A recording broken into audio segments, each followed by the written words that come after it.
Taib. Bismillahirrahmanirrahim. Assalamualaikum warahmatullahi wabarakatuh.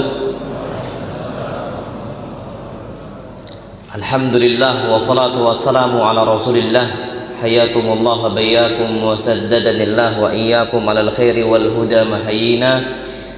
Wa as'aluhu bimannihi wa karamihi ayyaj'alani wa iyyakum min ahli al-ilm wal qur'ani tadabbura wa fikha innahu ala kulli syai'in qadir wa bil ijabati jadir. Taib ayyuhal ikhwatul kiram, walhamdulillah, ini ana bersyukur kepada Allah Subhanahu wa taala, kali pertama ana ngisi kajian di Provinsi Lampung, tepatnya di Bandar Lampung, terkhusus di Masjid Al-Haya.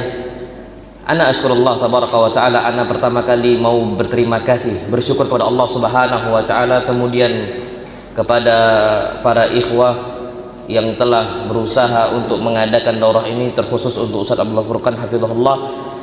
Dan Masya Allah, ana jumpa sama beliau, ana baru tahu juga beliau ini ternyata satu letting sama ustadz ana gitu di Bukhari. Masya Allah, jadi jumpa sama orang tua sendiri, alhamdulillah. Dan ana baru tahu waktu di Jakarta, Masya Allah. Dan ana bersyukur dengan kondisi itu, dan ana berharap mudah-mudahan Allah Subhanahu wa taala memudahkan kita untuk terus belajar dan menuntut ilmu dan istiqamah di atas sunnah Nabi kita Muhammad SAW sampai kita meninggal, amin ya rabbal alamin. Taib, ana mau nanya sama antum, antum kesini hujan atau enggak hujan? Hah? Aywa. Kadang-kadang orang nggak mau kajian gara-gara alasan apa? Hujan. Padahal antum akan ditanya oleh Allah dengan nikmat mantel hujan. Tsumma la tus'alunna yawma idzin 'anil na'im. Pada hari kiamat kalian akan ditanyakan tentang nikmat yang udah dikasih oleh Allah untuk kalian. Ada motor, ada mantel hujan dan sebagainya, nggak dipakai, itu akan ditanyakan. Masya Allah. Oh, alasan nanti takut sakit. Tapi ayyuhal ikhwatul kiram, antum tahu Nabi kita Muhammad SAW, ini sebelum kita bahas, ana mau muqaddimah dulu. Nabi SAW ketika awal turun ayat Al-Quran Al-Karim, Iqra bismi rabbikal ladzi khalaq, itu kan Nabi nggak bisa baca, berkali-kali didekap oleh malaikat Jibril, sampai akhirnya Nabi SAW itu sulit untuk bernafas dan sebagainya, pulang sakit. Iyalah, wajar, kita kalau didekap sama orang yang besar saja berat bagi kita. Ini yang dekap siapa? Malaikat Jibril, yang kalau sayapnya dikepakkan ufuk timur sampai ufuk barat tertutup semuanya. Jadi khilqatu Jibril, khilqah kabirah, yang namanya wujudnya Jibril itu besar sekali. Ternyata Nabi Muhammad SAW didekap, pulang-pulang sakit nggak Nabi? Sakit, sallallahu alaihi wasallam, sampai mengatakan kepada Khadijah, zammiluni, zammiluni, wahai Khadijah, selimuti saya, selimuti saya. Nabi meriang sallallahu alaihi wasallam. Ternyata Nabi lagi istirahat, Nabi lagi istirahat, lagi tidur, di bawah selimutnya turun ayat setelahnya, ya ayyuhal muddathir, wahai orang berselimut, kum, apa arti kum? Bangun, fa'andir, jangan alasan sakit, dakwah. Jadi ana kapan turun hujan nih ada sedikit was-was syaitan, udahlah libur aja, kan hujan, kan gitu-gitu alasannya. Istri Nabi bilang, ya ayyuhal muddathir kum fa'andir, dakwah. Nabi SAW nggak bisa alasan, Pak, dan itu terjadi. Ana kadang-kadang ada waswas syaitan di situ, akhirnya membuat kita malas untuk apa? Menuntut ilmu. Dan ternyata surat sebelumnya Al-Muzammil sama, yang satu diperintahkan untuk dakwah, yang satu diperintahkan untuk ibadah kepada siapa? Allah. Ya ayyuhal muzammil, wahai orang berselimut, qumil laila illa qalila, bangunlah di malam hari, tegakkan malam engkau dengan ibadahnya, dengan sholatnya, illa qalila, kecuali sedikit. Itu Nabi lagi sakit, ini sehat tidur 8 jam. Itu para ulama katakan bangkong itu tidur 8 jam tuh. Anda nggak tahu antum mau ngapain tidur 8 jam. Tidur 8 jam, siang 2 jam, total berapa jam? 10 jam. Hampir setengah hari antum dihabiskan untuk apa? Tidur. Satu hari kita berapa jam? 24. Ya Allah, 10 jam, 8 jam malam, 2 jam apa? Siang. Makanya anak katakan ala kulal di sini antum harus semangat ya ikhwah. Ummahatnya juga harus semangat, karena kita memang hidup untuk beribadah kepada siapa? Allah Subhanahu wa taala. Taib. Insyaallah di sini ana akan mengkaji kitab Ad-Da' wa Dawa, penyakit dan obatnya. Dan ini ana yakin nggak akan selesai kitab majelis ini sampai terakhir karena kitabnya lumayan tebal seperti itu. Tapi ala kulli hal, antum kalau ada kitabnya, antum jangan istilah antum pelajari, antum simpan baik-baik, antum catat. Mudah-mudahan kapan lain kesempatan, kapan lain waktu kita masih bisa mengkaji sampai khatam, sampai selesai. Itu harapan ana. Pun kalau seandainya antum nggak ada kitabnya, antum cari. Ternyata alhamdulillah ada di internet. Itu terjemahannya sudah ada. Antum tulis di Google Ad-Da' wa Dawa. Tapi ana nggak sarankan antum pakai apa? Pakai HP bacanya. Pening pala coba, apalagi udah tua-tua kan, mata udahlah sipit tambah sipit, apa tambah sipit, masya Allah, tambah terlalu jauh di situ. Jadi ala kulli hal antum buka Ad-Da' wa Dawa, itu sudah ada apa terjemahannya. Taib. Ayyuhal ikhwatul kiram, disebutkan dalam muqaddimah kitab Ad-Da' wa Dawa, di situ ada permasalahan yang diajukan kepada Imam Ibnu Qayyim rahimahullah. Siapa sih Imam Ibnu Qayyim? Nanti disebutkan Imam Ibnu Qayyim itu beda dengan Ibnul Jauzi, beda. Ibnul Qayyim. Taib. Kalau sudah disebutkan Ibnul Qayyim, maka jangan tambahkan Al-Jauziyah. Karena aslinya itu Ibnu Qayyimil Jauziyah, mudhaf ilaih, anak dari pendiri sekolah Al-Jauziyah, Madrasah Al-Jauziyah. Tapi kalau antum tambahkan Al-Qayyim, Ibnul Qayyim, Al-Jauziyah, itu dalam bahasa Arab itu nggak benar. Jadi yang benar itu dua, Ibnu Qayyimil Jauziyah atau Ibnul Qayyim, selesai. Nah ini kitab ini Ad-Da' wa Dawa itu ditulis oleh apa? Al-Imam Al-Qayyim, dikarang oleh Al-Imam Al-Qayyim rahimahullah, nisbatnya kepada beliau. Dan masya Allah tabarakar rahman, yang namanya Al-Imam Al-Qayyim rahimahullah ini, beliau adalah seorang yang mengikuti sunnah Nabi kita Muhammad SAW, Hambaliyul madhab. Beliau adalah seorang madhab yang Hambali, madhabnya Imam Ahmad ibn Hanbal, dan murid dari Al-Imam Ibnu Taimiyah rahimahumullah. Taib, ada sebuah permasalahan yang diajukan di sini. Ada seorang laki-laki diuji dengan sebuah musibah. Dia tahu kalau seandainya musibah ini terus berlanjut akan merusak urusan dunia dan akhiratnya. Dan na'am sahih, ada beberapa kondisi musibah ketika menimpa seorang dan itu terus menerus, itu bisa merusak dunia seorang dan bahkan bisa merusak akhirat seorang. Ana ambil contoh. Ada ketika anak kajian di Jakarta, salah seorang ikhwah itu cerita, dia ini diuji oleh Allah Subhanahu wa taala dengan keluar dari bank ribawi. Ternyata kondisinya keluar dari bank ribawi bukan tambah tenang, malah tambah apa? Sulit hidupnya. Dan qaddarallahu wa ma syaa fa'al. Musibah itu tambah Allah lebihkan lagi dengan kasus divorce, cerai, at-talaq. Jadi istrinya itu menggugat khulu, menggugat cerai apa dari suaminya karena kondisi ekonomi. Akhirnya musibah ini terus berlanjut dan sebagainya, ekonomi juga nggak mapan-mapan.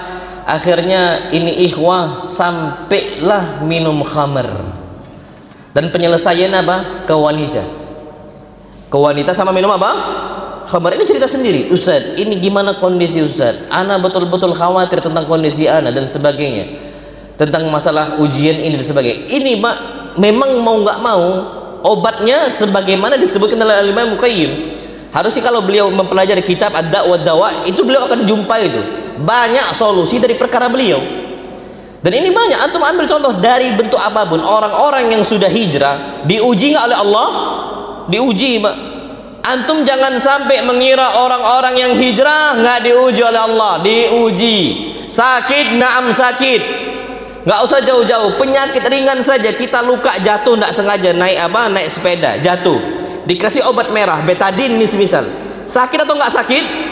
Sakit, tapi itu butuh awalnya doang sakit, nanti lama kelamaan akan terbiasa dan sebagainya. Maka orang yang meninggalkan pekerjaan yang haram, dia hijrah, mau nggak mau dia itu apa? Diuji oleh Allah dengan sebuah musibah. Dan ternyata di balik musibah itu ada obatnya. Kalau dia sadar, ada solusinya, sehingga masalah yang dia terima bisa diselesaikan oleh Allah Subhanahu wa taala. Ternyata ini orang sudah berusaha dengan segala cara yang dia tahu. Dia berusaha untuk istilahnya berdoa kepada Allah Subhanahu wa taala, tapi makin menjadi-jadi, makin kuat nih musibahnya. Cobaannya makin apa? Makin berat dari Allah Subhanahu wa taala. Pertanyaannya, Apa cara untuk menghilangkan musibah yang dialami dan apa jalannya untuk apa menghilangkan musibah tersebut, yang mana disebutkan di sini. Semoga Allah Subhanahu wa taala merahmati siapa saja orang-orang yang menolong kawan-kawannya, karena hadis Nabi kita Muhammad sallallahu alaihi wasallam, wallahu fi aunil abd, sesungguhnya Allah dalam bantuan seorang hamba selama hamba tersebut menolong apa kawannya. Jadi di sini kita berusaha untuk membantu para ikhwah yang mana mereka ini ditimpa dengan ujian yang berat, musibah yang berat, imma penyakit, imma ekonomi, hilangnya harta, ini semua musibah. Terus apa obatnya? Di sini. Maka fatwa ini ditanyakan kepada Al-Imam Al-Qayyim, disebutkan ma taqulu sadatul ulama, apa yang dikatakan oleh para ulama terkemuka, a'immatud din radhiyallahu anhum ajma'in, yang mana mereka adalah para imam dalam urusan agama, tentang apa? fi rajulin ubtuliya bi baliyatin, yang mana seseorang laki-laki diuji dengan sebuah musibah, wa alima annaha in samarrat bihi, dan orang ini sadar betul kalau musibah terus berlanjut, afsadat dunyahu wa akhiratahu, akhirnya akan rusak dunianya dan rusak apa? Akhiratnya. Wa qad istahada fi daf'iha an nafsihi bi kulli tariq, padahal dia telah berusaha untuk menolak musibah ini dari dirinya dengan segala cara, dengan semua jalan dia coba. Fama yazdadu illa tawakkuda wa shiddatan, dan tidaklah dia ini kerjakan kecuali ternyata musibahnya makin menyala. Orang ini semangat yang menyala, ini musibah yang makin apa? Menyala. Wa shiddah, makin keras musibahnya. Famal hilatu fi daf'iha, apa sih hilahnya, gimana sih caranya untuk menolak musibah tadi? Wa ma tariqu ila kashfiha, apa jalan untuk apa kita ngangkat musibah tadi? Farahimallah man a'ana mubtala, semoga Allah merahmati orang menolong yang sedang ditimpa musibah. Wallahu fi aunil abdi ma kana al abdu fi auni akhi, dan Allah akan menolong seorang hamba selama dia menolong apa hamba yang lain. Wallahu alam bisawab. Disebutkan aftuna ma'jurina rahimakumullah, kasihlah kami fatwa, semoga Allah Subhanahu wa taala memberikan kalian ganjaran, rahimakumullah. Taib. Yang jawab siapa?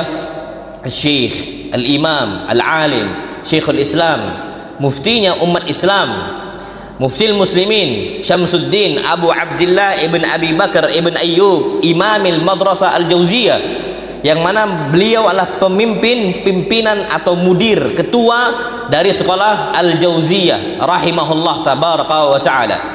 Jawaban beliau setelah beliau memuji Allah Subhanahu wa taala, beliau menyampaikan sebuah hadis.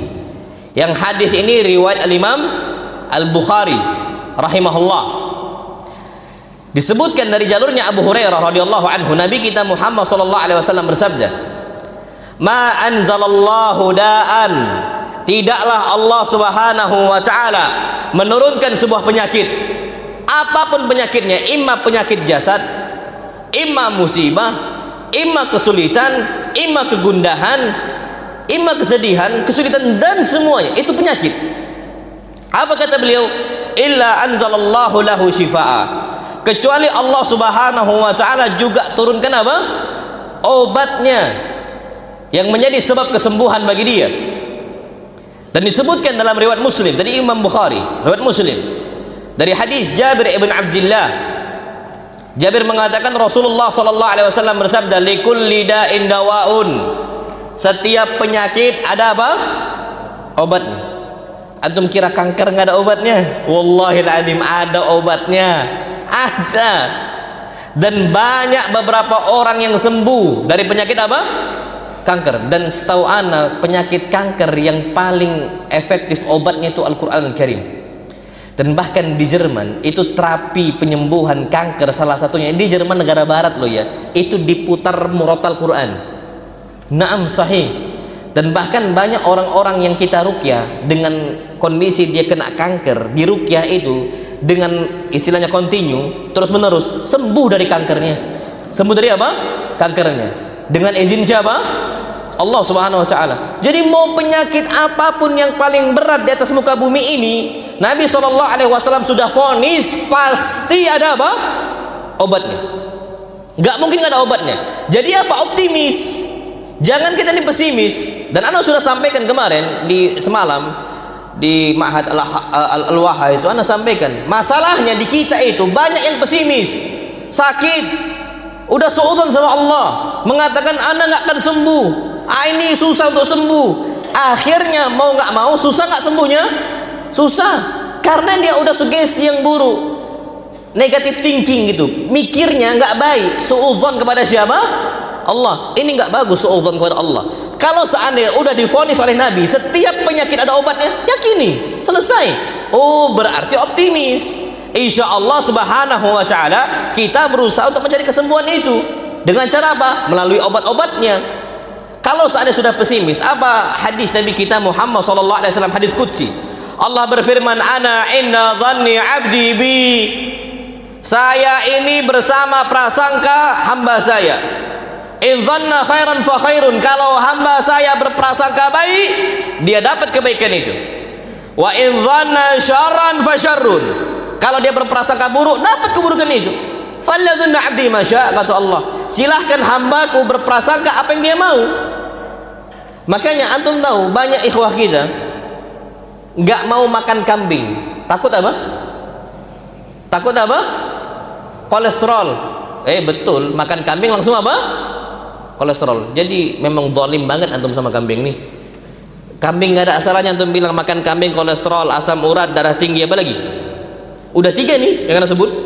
Apa lagi biasanya antum takuti dari kambing dan sebagainya. Ini sugesti, Pak. Kapan antum sugesti, antum kena penyakit, kena penyakit. Makanya kalau hujan, ana bersama para asatidz dari Ma'had Imam Al-Albani, itu kalau udah hujan, ana suruh anak-anak santri itu mandi hujan. Nggak ada larang. Karena memang hadis Nabi kita Muhammad SAW, kalau beliau turun hujan, beliau buka apa? Buka penutup kepalanya. Untuk apa? Karena beliau sadar yang namanya air hujan itu air yang diberkahi oleh siapa? Allah. Bahkan beliau katakan haditsu ahdin bi rabbikum, itu keberkahan baru turun dari Rabb kalian. Maka apa? Buka untuk terkena air hujan. Oh, kita sekarang jangan nak mandi hujan, nanti apa? Sakit. Betul, habis mandi hujan diam-diam demam dia. Kenapa? Sugesti yang buruk nggak boleh. Ana Pak, Masya Allah, sampai semua ustaz, bahkan ustaz-ustaznya ikut juga mandi hujan di pondok kami, nggak ada masalah. Karena Allah berfirman, dan kami turunkan minas sama, dari langit, ma'an mubarakah, air yang diapain? Diberkahi. Pak, antum siram tanaman loh ya, pakai air yang dari bawah bumi, itu nggak seefektif kalau air itu turun dari apa? Langit, lebih cepat hijau. Cobalah antum perhatikan, antum siram nih tanaman dari bawah bumi dibandingkan air yang Allah turunkan dari mana? Langit. Keberkahan tuh kerasa, Pak. Makanya kita ini memohon kepada Allah kalau udah kering biar diturunkan apa? Hujan. Naam say. Jadi kalau seandainya Nabi udah katakan likulli da'in dawaun, setiap penyakit ada obatnya, ini harusnya seorang muslim dia harus apa? Optimis. Dia berprasangka baik kepada Allah Subhanahu wa taala. Fa idza asaba dawa'ud da' bara'a bi idznillah, kalau seandainya sebuah penyakit pas obatnya, maka dia akan terbebas dari penyakit itu biiznillah, dengan izin siapa? Allah. Semua itu ingat dengan izin Allah. Yang namanya obat itu cuma sebab. Makanya antum ke dokter jangan bilang dok sembuhkan saya, nggak boleh. Antum bilang dok obati saya, karena penyembuh asy-syafi cuma siapa? Allah. Syifa itu hasil, obat itu apa? Sebab. Antum katakan dok obati saya, naam sahih, dokter bisa, tapi dok sembuhkan saya, oh nggak bisa. Dokter pun bisa sakit, dokter itu bisa sakit, hatta dokter spesialis jantung bisa dokter itu kena penyakit jantung. Naam sahih, kita nggak ada yang tahu, karena dokter itu cuman sebagai apa? Sebab. Obat itu sebab, sedangkan penyembuh aslinya siapa? Allah. Makanya doanya kita kalau kita sakit, Allahumma anta syafi la shifaa illa shifauka shifaan la yughadiru saqama. Ya Allah, hanya Engkau asy-syafi, yang maha pemberi kesembuhan, ya Allah. La shifaa, tidak ada kesembuhan sama sekali, illa shifauka, kecuali kesembuhan dari Engkau ya Allah. Cuman Allah yang menyembuhkan, kita nggak bisa apa-apa. Shifaan la yughadiru saqama, sembuhkanlah kami dengan kesembuhan yang tidak meninggalkan apa? Rasa sakit. Dan itu disebutkan oleh Nabi kita Muhammad sallallahu alaihi wasallam. Dalam hadis yang lain disebutkan, dalam lafal yang lain, innallaha lam yunzil da'an illa anzala lahu syifaan. Tidaklah Allah turunkan sebuah penyakit kecuali Allah akan turunkan apa? Kesembuhan untuk dia. Perhatikan, alimahu man alimah wa jahilahu man jahilah. Orang yang tahu akan tahu, orang yang nggak tahu ya nggak akan tahu. Yang intinya, yang jelasnya, setiap penyakit itu ada obatnya. Ada yang tahu dan ada yang nggak tahu. Hatta dokter zaman sekarang tuh berusaha mencari COVID, ada nggak obatnya? Insya Allah, alhamdulillah kita sampai sekarang ada orang kena COVID berusaha kasih obat ini, obat itu, bahkan jadi tikus percobaan mungkin kan. Naudzubillah. Tapi ternyata alhamdulillah kita sampai detik ini selamat. Dan mereka itu baru betul-betul terhentak gitu loh. Ini gimana, obatnya apa, vaksinnya apa, semua apa, dicek ternyata alhamdulillah kita coba saat ini, Allah mudahkan. Dan sampai detik ini Allah jadikan kita masih bernafas, masih menghirup apa? Nafas. Allah kasih izin. Berarti ada yang tahu obatnya dan ada yang tidak apa? Tahu. Disebutkan yang lain, Masya Allah, ada satu penyakit yang ada obatnya. Disebutkan di sini, innallaha lam yadha' da'an illa wada'a lahu syifaan. Tidaklah Allah meletakkan sebuah penyakit kecuali Allah letakkan juga kesembuhan untuk dia. Au dawaan, atau obatnya. Illa da'an wahida, kecuali satu penyakit ini Allah nggak kasih obatnya. Qalu ya Rasulullah mahu, ya Rasulullah apa penyakit itu? Qala al-haram, yakni tua renta pikun.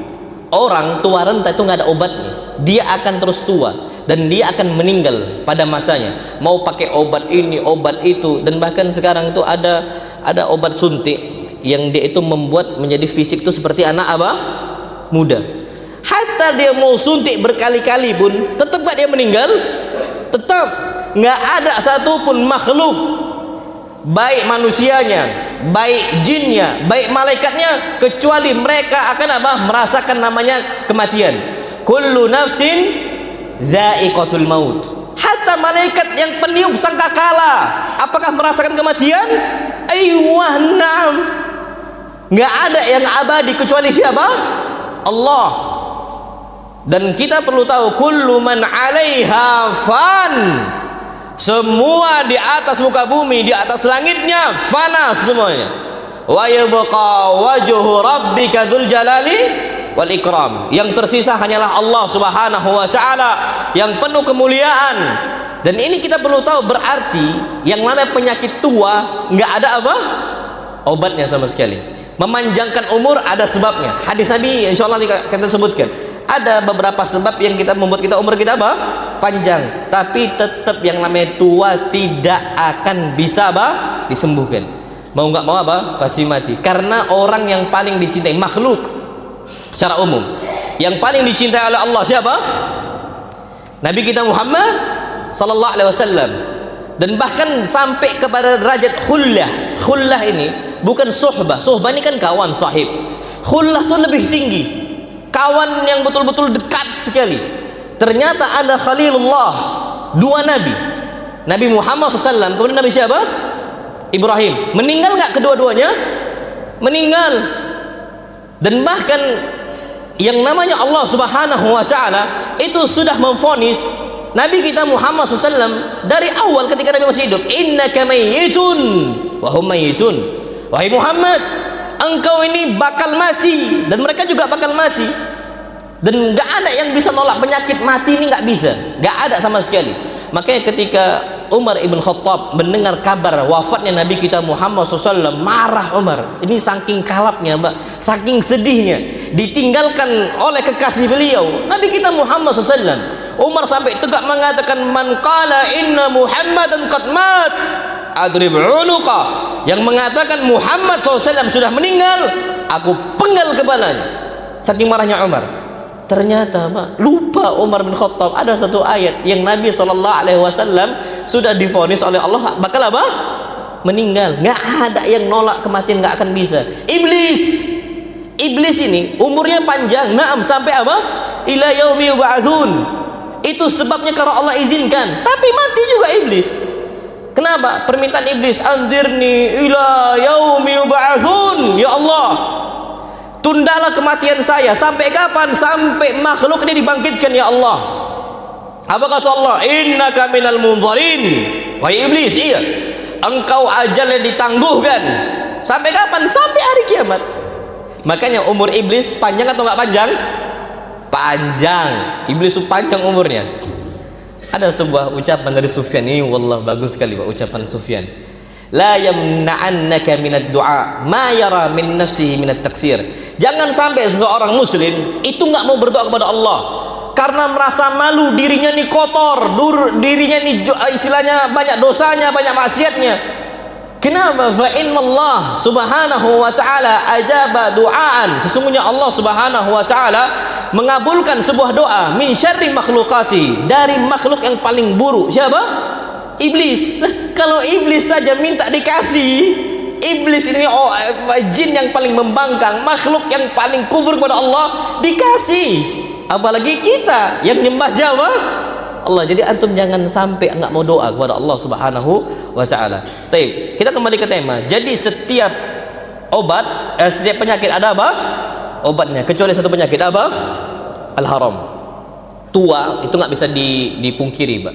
Ada masanya sudah beruban, ada masanya kita mulai bungkuk, udah melemah tulang itu ingat, banyak ingat mati. Ana masya Allah, ana pernah dihitung uban ana itu, ana masih muda Pak, walhamdulillah. Iya, ana masih muda, umur ana tuh masih 31, masya Allah. Muda kan? Iya, muda lah, masya Allah. Makanya jangan ketuaan Pak antum. Ana masih muda alhamdulillah. Tapi uban ana 30 lebih. Uban ana itu dihitung. Awalnya Akhi Andre itu yang lihat, Ustaz, ini uban antum udah kebanyakan Ustaz. Ana bilang, enggak, masa iya Ustaz, uban antum udah kebanyakan. Ana penasaran kan. Akhirnya ana bilang ke istri ana, Dek, coba rekamin, videokan berapa jumlah uban abang. Dihitung sama istri ana. Betul Pak, lebih dari 30. Ana bilang, inilah ayat Allah Pak. Kalau kita udah beruban, ingat, ajal kita itu sudah apa? Sebentar lagi. Apa kata Allah subhanahu wa ta'ala? Awalam nu'ammirkum ma yatadakkaru fihi man tadakkar. Wahai manusia, bukankah kami telah kasih kepada kalian sebuah umur yang mana dengan umur tersebut kalian bisa mengingat Allah, mengingat kematian. Waja'akumun nadhir, dan peringatan telah datang dari Allah untuk kalian. Para ulama tafsir mengatakan waja'akumun nadhir. An-nadhir di situ disebutkan asy-syaib. Peringatan itu dalam bentuk uban. Makanya kalau udah beruban, ingat apa? Mati. Ini enggak apa, udahlah beruban, punggung bungkuk, masih main gaplek. Ini tua-tua keladi nih. Ada anak, wallahil azim, anak masih jumpai jam 11 malam orang main gaplek, main apa? Kartu. Itu jam 11 malam. Anak sampai ngomong kepada ikhwah, Pak, ini mereka ini ada nggak istrinya? Ada Ustaz. Anak-anaknya ada. Atau udah nasihati? Sudah Ustaz, udah dinasihati itu. Apa kata dia? Nanti tobatnya nunggu tua. Padahal udah apa? Tua.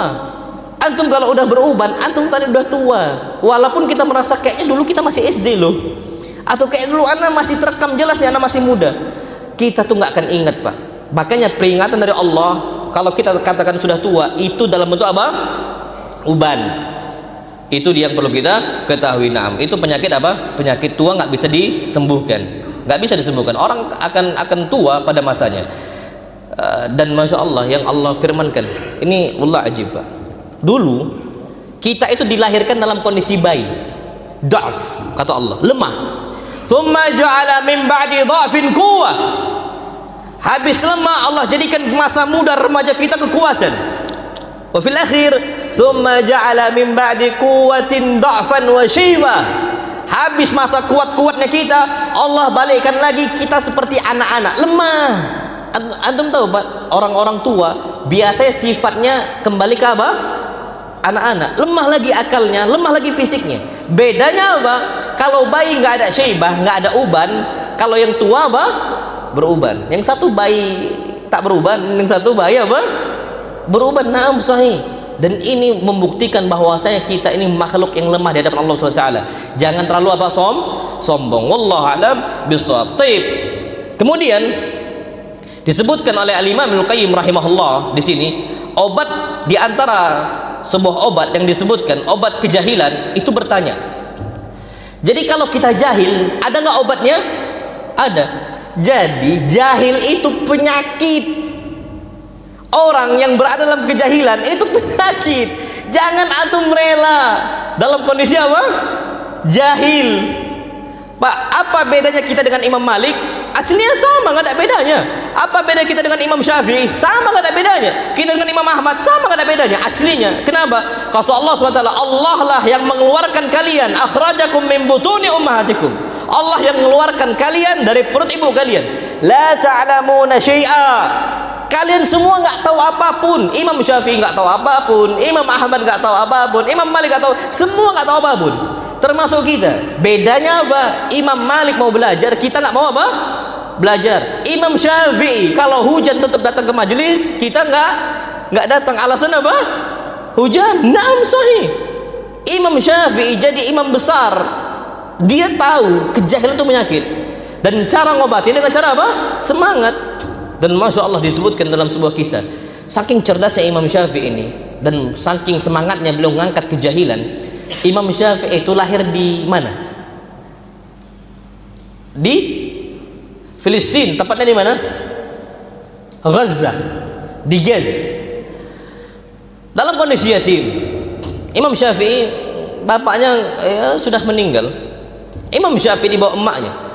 Dan Masya Allah, betul lah, ibu itu madrasah pertama untuk siapa?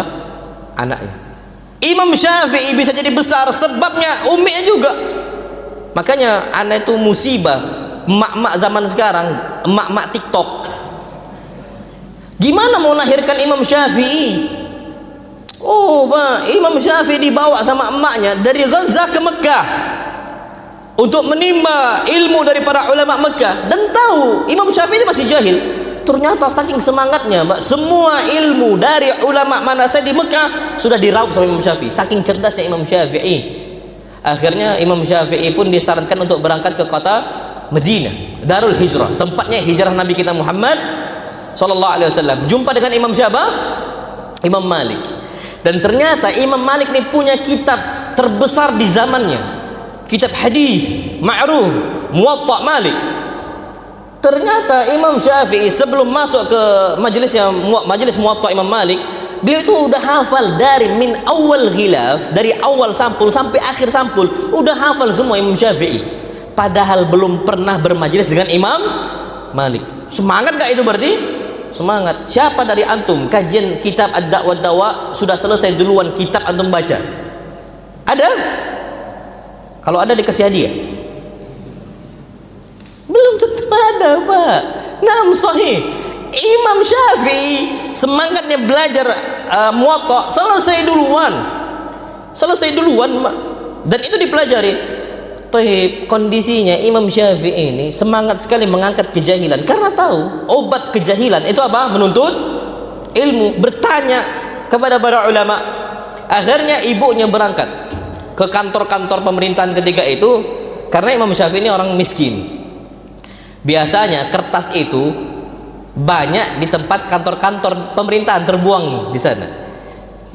Ibunya yang mulung, sampai suatu hari habislah kertas itu karena sudah dikasih oleh kepada siapa? Imam Syafi'i. Habis kertasnya. Apa kata ibunya kepada Imam Syafi'i? Ya Muhammad, wahai Muhammad, udah habis kertas ini. Engkau berangkatlah ke majelis Muwatta tanpa ada kertas. Berangkat Syafi'i rahimahullah ke Imam Malik. Pas berangkat duduk, Pak, karena nggak ada kertas, tapi dia tetap nulis. Wallah ajib, ini semangat, Pak. Nggak ada kertas tetap apa? Nulis. Imam Syafi'i rahimahullah dalam marhalatul talab, beliau itu dalam posisi dan lagi belajar. Akhirnya ketika Imam Malik mengatakan haddatsana kadza kadza qala akhbarana kadza qala Nabi sallallahu alaihi wasallam, disebutkan hadisnya, dicatat semua. Tapi agak lain nih nyatatnya. Imam Syafi'i nyatat itu dalam kondisi seperti ini. Kertasnya nggak ada. Dan Imam Malik termasuk ulama yang paling tegas kepada murid-muridnya, yang ngantuk-ngantukan diusir. Antum makanya jangan sampai ngantuk di sini. Yang main itu diusir sama Imam Malik. Ini ma'ruf, terkenal dengan ketegasan Imam Malik. Wibawa haibah wa waqar, ketenangan majelisnya Imam Malik, wibawa majelisnya Imam Malik, ini semua orang tahu. Tapi Imam Syafi'i nyatet kayak gitu, Pak. Ternyata apa kata Imam Malik rahimahullah ketika lihat Syafi'i nulis kayak gitu, dikira main-main. Ya Syafi'i, wahai Syafi'i, ata'bath fi majlisi, apakah engkau mau main-main di majelis saya? Apa kata beliau? Ya Imam, innani aktub wala a'bath, aku ini nulis, aku nggak main-main. Ditanya mana kertasnya? Ini. Mana penanya? Ini. Tintanya mana? Ini. Tambah marah Imam Malik, keluar dari majelis saya. Dimainkan, dikira Imam Malik dimainkan. Apa kata Imam Malik? Ya Imam Syafi'i, ya Imam, saya memang nggak punya kertas, tapi saya berusaha untuk mencatat. Kalau seandainya saya ada kertas, dicatat oleh Imam Syafi'i. Ternyata kata beliau, jangan keluarkan saya sampai engkau tes Muwatta dari awal sampai akhir. Kalau saya salah, keluarkan saya. Tapi kalau saya nggak salah, izinkan saya untuk bermajelis kepada engkau. Dites dari awal sampai akhir, yang mana murid senior Imam Malik belum selesai di Muwatta, ternyata semua udah dihafal oleh siapa? Syafi'i. Dan ternyata Pak nggak jadi diusir Imam Syafi'i, menunjukkan bagaimana semangatnya Imam Syafi'i mengangkat penyakit apa? Kejahilan. Ini harus diangkat, Pak. Masya Allah. Nah, kalau ada beberapa orang, Pak, kuat hafalannya, nggak perlu mencatat. Ustadz-ustadznya mungkin nggak perlu, Pak. Tapi kalau antum udahlah ngafal susah, nggak mau mencatat, ya kan? Pak, kondisi orang awam ini ngafal juz 30, hilang 30 juz. Hilang semuanya, Masya Allah. Makanya sampai sekarang ini nggak apal-apal kan gitu, Masya Allah.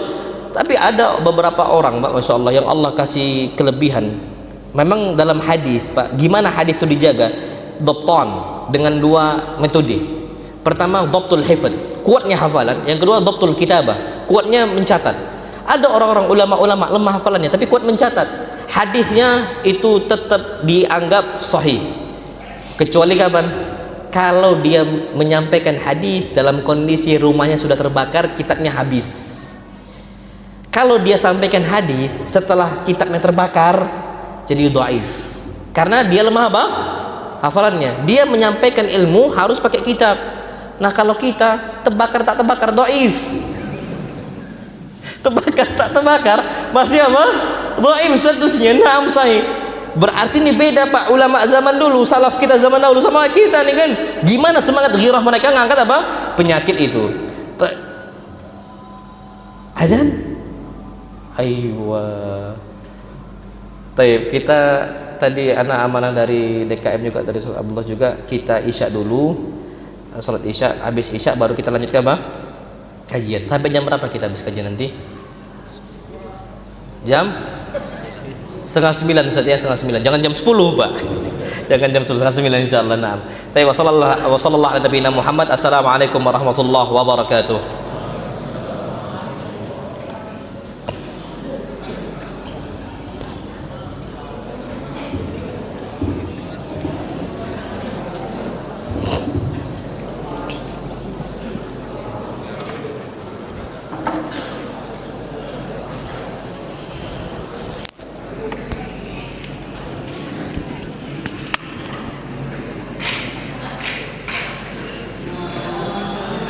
Bismillahirrahmanirrahim.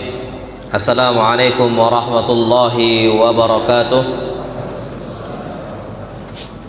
Alhamdulillah wassalatu wassalamu ala Rasulillah. Kita lanjutkan lagi. Jadi di sini kemudian Al-Imam Al-Qayyim rahimahullah membahas tentang masalah kebodohan dan juga obatnya. Beliau katakan di sini, Nabi SAW itu telah jadikan kebodohan, kejahilan itu sebuah sebuah penyakit. Dan beliau jadikan obatnya itu bertanya, nanya kalau nggak tahu kepada para ulama. Dan kita punya pepatah, malu bertanya sesat di jalan. Sama kita ini hidup di dunia itu ada jalan menuju surga. Kalau seandainya kita malu bertanya, bahaya, takutnya lari kemana? Neraka.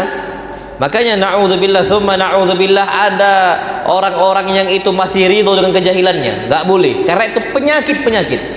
Makanya kata Allah Subhanahu wa taala, fas'alu ahla dzikri in kuntum la ta'lamun. Tanyalah kepada ahlinya kalau kalian nggak tahu.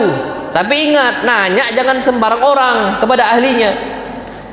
Antum rusak motor, nanya ke ana jawab, insya Allah tambah mogok motor antum. Karena ana nggak bisa apa tentang masalah mekanik dan sebagainya, ana nggak tahu tentang masalah mesin. Makanya bertanya.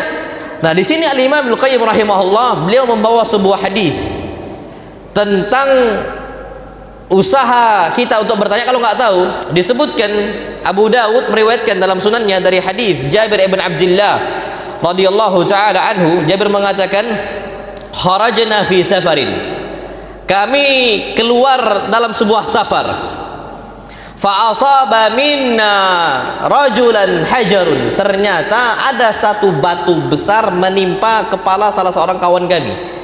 Jadi lagi jalan ini ternyata terjadi kayak macam longsor gitu. Dari batu di bukit atas sana turun ke bawah, kenalah kepala salah seorang kawan kami. Summah salam, kemudian ihtilamlah ini sahabat. Di malam hari dia bingung nih ketika ihtilam dari bangunnya, mimpi basah. Orang kalau ihtilam wajib apa? Mandi basah, mandi wajib untuk ngangkat hadas besarnya. Dia bertanya, hal tajiduna li rukhsatan fit tayammum? Wahai kawan-kawan saya, apakah kalian mendapatkan keringanan untuk saya hanya cukup bertayamum saja, enggak wajib mandi? Qala la najidu laka rukhsah wa anta taqdir 'alal ma. Enggak. Engkau enggak akan dapat rukhsah sedangkan engkau mampu untuk apa? Mandi. Faghtasala famat. Kemudian mandilah dia, meninggal. Masya Allah.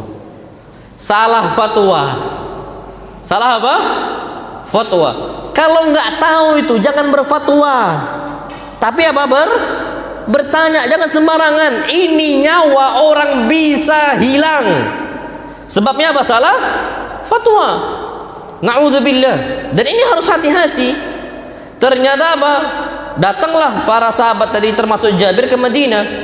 Fa ukhbiran Nabi sallallahu alaihi wasallam. Nabi dikabarkan tentang kabar tersebut, meninggalnya ini sahabat. Nabi langsung jawab, qataluhu qatalahumullah. Mereka telah membunuh sahabat saya karena salah fatwa. Qatalahumullah. Semoga Allah perangi mereka semua. Apa kata Nabi sallallahu alaihi wasallam? Ala sa'alu hina lam ya'lamu. Kenapa mereka enggak bertanya kalau mereka tidak apa? Tahu. Fa inna shifa'al ay'a su'al. Karena obatnya enggak tahu apa? Nanya. Obatnya enggak tahu tuh nanya. Berarti yang namanya enggak tahu penyakit bukan penyakit. Harus bertanya. Kalau seandainya enggak bertanya, wallah bahaya kondisinya. Makanya antum jangan sembarangan berfatwa kalau enggak tahu. Kalau enggak tahu, diam. Ucapkan Allahu a'lam. Bahkan disebutkan oleh para ulama, Allahu a'lamu nisful ilm. Ucapan lafal Allahu a'lam itu setengahnya ilmu. Setengahnya ilmu. Jadi ada kondisi insyaallah waktu itu ada kawan-kawan ana dari I'dad Lughawi. Waktu itu di mondok di Imam Bukhari. Jadi waktu itu guru mereka Ustadz Iqbal Gunawan hafizahullah. Beliau ngajarlah di pondok, ngajar anak-anak I'dad Lughawi waktu itu. Jadi anak-anak I'dad ini ujian. Kalau nggak salah anak tuh, kalau nggak salah ujian durusul lughah, kalau nggak salah anak. Ujianlah mereka. Ternyata ada satu santri. Dia itu nggak mau belajar. Nggak mau belajar karena orangnya nggak pemalas. Hobinya gitu, main sana, main sini, main sana, main sini, nggak belajar. Masuk kelas banyak nggak bisa. Tapi dia nggak bisa kalau dia nggak tahu. Dia tulis Allahu a'lam. Dia tulis Allahu a'lam. Dia tulis Allahu a'lam. Kalau nggak tahu dia Allah a'lam. Pak, ternyata ketika dibagikan lembaran ujian, ternyata nggak kecil-kecil banget nilai dia. Kenapa? Ketika dia jawab Allahu a'lam, Ustadz Iqbal tuh ngasih apa? Setengah. Pada protes yang lain. Ustadz, ini kenapa antum kasih ini Allahu a'lam ini setengah? Kata para ulama, lafzu Allahu alam nisful ilm, ucapan Allahu alam setengah apa? Ilmu, setengah dia dapat lah. Pak, akhir semester ujian lagi, nggak mau belajar lagi nih. Dijawabnya Allahu alam, 0 Ustaz kasih. Nggak dapat setengah lagi, langsung apa? 0. Ini kebiasaan ini. Kalau seandainya dikasih setengah, orang nggak mau apa? Belajar. Ini beliau ngajarkan kepada kami, kalau nggak tahu ucapkan apa? Allahu a'lam. Dan itu biasa. Jadi nggak usah antum kalau ditanya sama jemaah maksa banget gitu loh. Kalau nggak tahu sudah nggak tahu. Kita nih, wallahiladzim, kita nih manusia biasa.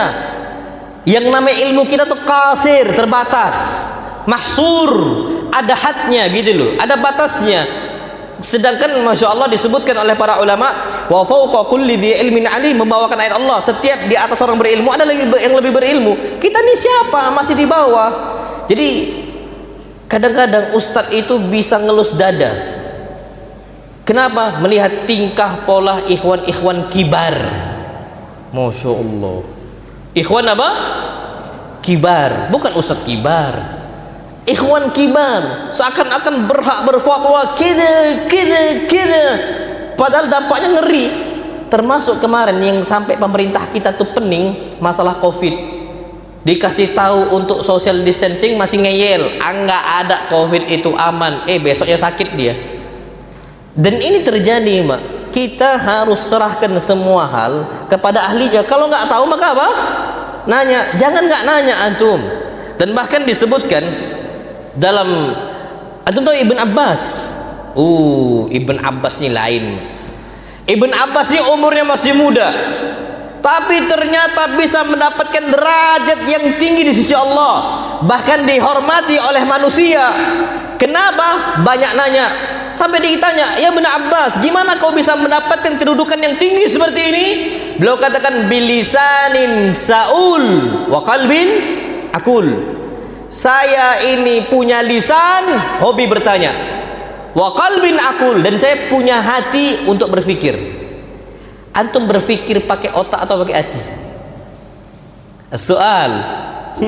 Antum berpikir pakai hati, pakai jantung nih, atau pakai otak? Pakai apa? Pakai apa? Antum berpikir pakai otak atau pakai hati? Pakai hati.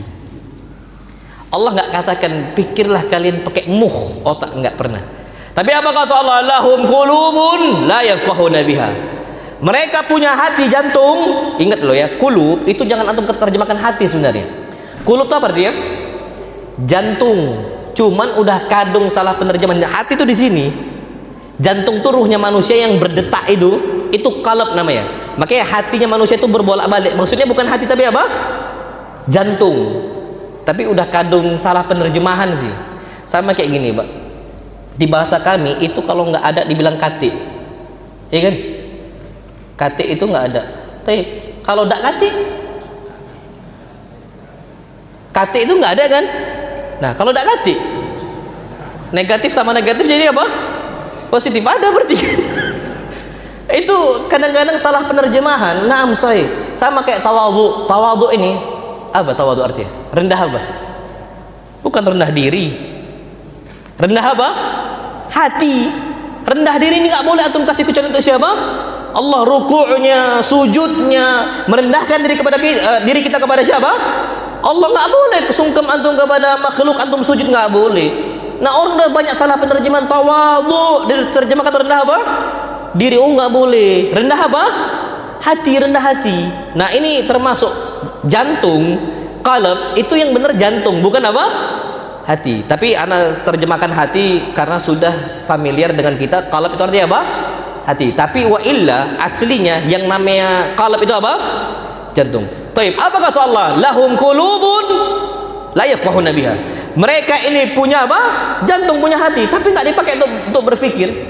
Makanya, Pak, orang ini lurus tindakannya bukan karena otaknya cerdas. Banyak orang-orang dia itu S1, S2, S3 luar negeri, balik-balik koruptor.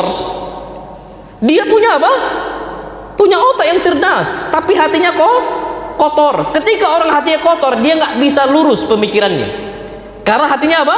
Kotor. Otaknya cerdas bukan mereka? Wih, cerdas Pak. Kalau antum tahu gimana mereka ini belajar dulunya, orang-orang cerdas. Balik-balik bukan yang ngembangkan gitu ya mungkin kadang-kadang, tapi dia jadi apa? Korupsi.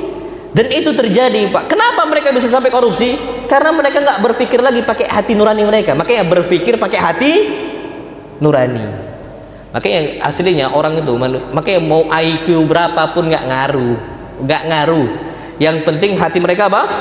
Bersih. Makanya apa kata Al-Imam Taimiyah tentang orang-orang yang nggak bisa berpikir pakai akalnya mereka lagi? Utu zakaan walam yu'tu zakaan. Mereka dikasih oleh Allah kecerdasan, tapi nggak dikasih kebersihan apa? Hati. Makanya Allah kapan sudah tutup hati manusia, taba Allah ala qulubihim. Allah tutup hati mereka, akhirnya mereka nggak bisa berpikir. Jadi berpikir itu pakai hati atau pakai otak? Hati. Kalau antum mau dimudahkan oleh Allah dapat ilmu, bersihkan hati, bukan cerdaskan otak. Nggak ngaruh Pak. Bersihkan apa? Hati. Makanya kalau antum Pak udah deg-degan ini, antum sulit berpikir. Kalau udah kondisi takut, deg-degan antum sulit untuk berpikir. Orang deg-degan tuh Pak, orang sulit berpikir, nggak ada otak gini-gini. Yang ada jantungnya apa? Detak tang. Itu kata para ulama. Makanya disebutkan oleh para ulama, Syekh Abdullah Al-Faqih, manusia itu lurus jiwanya, tindakannya itu bukan karena otaknya yang cerdas, tapi karena bersihnya apa? Hati. Taib. Kita kembali kepada ucapan Ibn Abbas. Kenapa beliau bisa mendapatkan kedudukan yang tinggi di mata manusia dan bahkan kedudukan yang tinggi di sisi Allah SWT? Bilisanin Saul, banyak bertanya. Ini penyakit kalau seandainya jahil. Obatnya apa? Banyak nanya. Wa qalbin akul, habis bertanya difikirkan, ditadaburi. Oh, ternyata ini rahasianya ini dan sebagainya. Tapi ingat, bertanya itu tanyalah hal-hal yang bermanfaat, jangan yang kurang kerjaan yang nggak perlu tanya ditanya. Kadang-kadang nanya cuma untuk ngetes. Ustaz, orang sholat orang Ustaz di atas Ka'bah, sholat kemana arah kiblatnya? Orang sholat di atas Ka'bah, kemana arah kiblatnya? Penting nggak tentang itu? Tapi pernah nggak ditanyakan ini? Oh pernah. Luasnya bumi, ngapain nyari atas Ka'bah? Antum di sampai sini pun bisa di mana-mana. Ngapain maksakan sholat di atas Ka'bah? Itu ditanyakan apa, kemana arah kiblat orang yang sholat di atas Ka'bah? Ya Allahu Akbar. Ini Pak, berarti dia bertanya sesuatu hal yang tidak manfaat. Nah kalau seandainya kita jahil, banyak nanya, perbanyak apa khazanah ilmunya. Dan bahkan para ulama itu tidak sungkan-sungkan kalau nggak tahu untuk apa? Bertanya kepada ahlinya. Jadi ala kulli di sini Pak, antum jadilah orang yang pengen tahu. Kalau seandainya antum susah nggak pengen tahu, lama-lama apa? Terus dalam penyakitnya. Taib. Berikutnya beliau sampaikan di sini, Al-Quran adalah salah satu sebab apa? Kesembuhan. Beliau habis bahas tentang kejahilan, habis itu beliau bahas tentang obat apa? Obat berikutnya, yakni berupa Al-Quran Al-Karim. Disebutkan di sini Al-Quran sebagai sebab penyembuh bagi manusia, sebabnya saja. Allah Subhanahu wa taala telah mengabarkan hal itu, bahwasanya Al-Quran ini obat. Dan disebutkan dalam surat Fussilat, Allah Subhanahu wa taala berfirman ayat ke-44, walau ja'alnahu Qur'anan a'jamiyan laqalu laula fussilat ayatuhu. Dan seandainya kalau kami jadikan Al-Quran ini a'jami, non Arab, bahasanya bukan bahasa apa? Bukan bahasa Arab, pasti manusia akan mengatakan laula fussilat ayatuhu. Seandainya ayat ini diperinci lagi Pak, karena memang kenapa Al-Quran diturunkan bahasa Arab? Karena bahasa Arab ini Masya Allah Pak, jami', singkat, padat. Jadi nggak perlu disampaikan panjang banget Pak. Ternyata nggak usah jauh-jauh, satu mushaf Al-Quran itu untuk obat bagi kita atas semua kondisi hidup. Atau mau masalah apa, solusinya ada dalam apa? Al-Quran Al-Karim. Tapi kalau pakai bahasa Indonesia, Anda nggak tahu lagi berapa hasilnya itu yang apa? Yang akan terkeluarkan. Karena memang bahasa Arab ini bahasa yang paling jami', yang paling singkat, tapi apa? Padat. Makanya disebutkan tafsir para ulama. Ada satu maktabah besar lingkaran, baru lihat videonya itu lewat di sosial media. Ada mushaf kecil, habis itu besar banyak sekali kitab-kitab.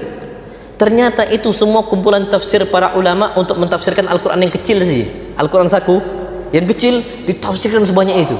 Makanya kenapa hikmahnya Allah turunkan Al-Quran Al-Karim dalam bahasa Arab? Ya karena mau nggak mau itu semua sudah mencakup segalanya. Makanya termasuk keutamaan Nabi kita Muhammad SAW, dikasih u'titu jawami al-kalim. Aku ini dikasih oleh Allah kelebihan ucapan yang singkat tapi apa? Padat. Makanya khutbahnya Nabi itu singkat.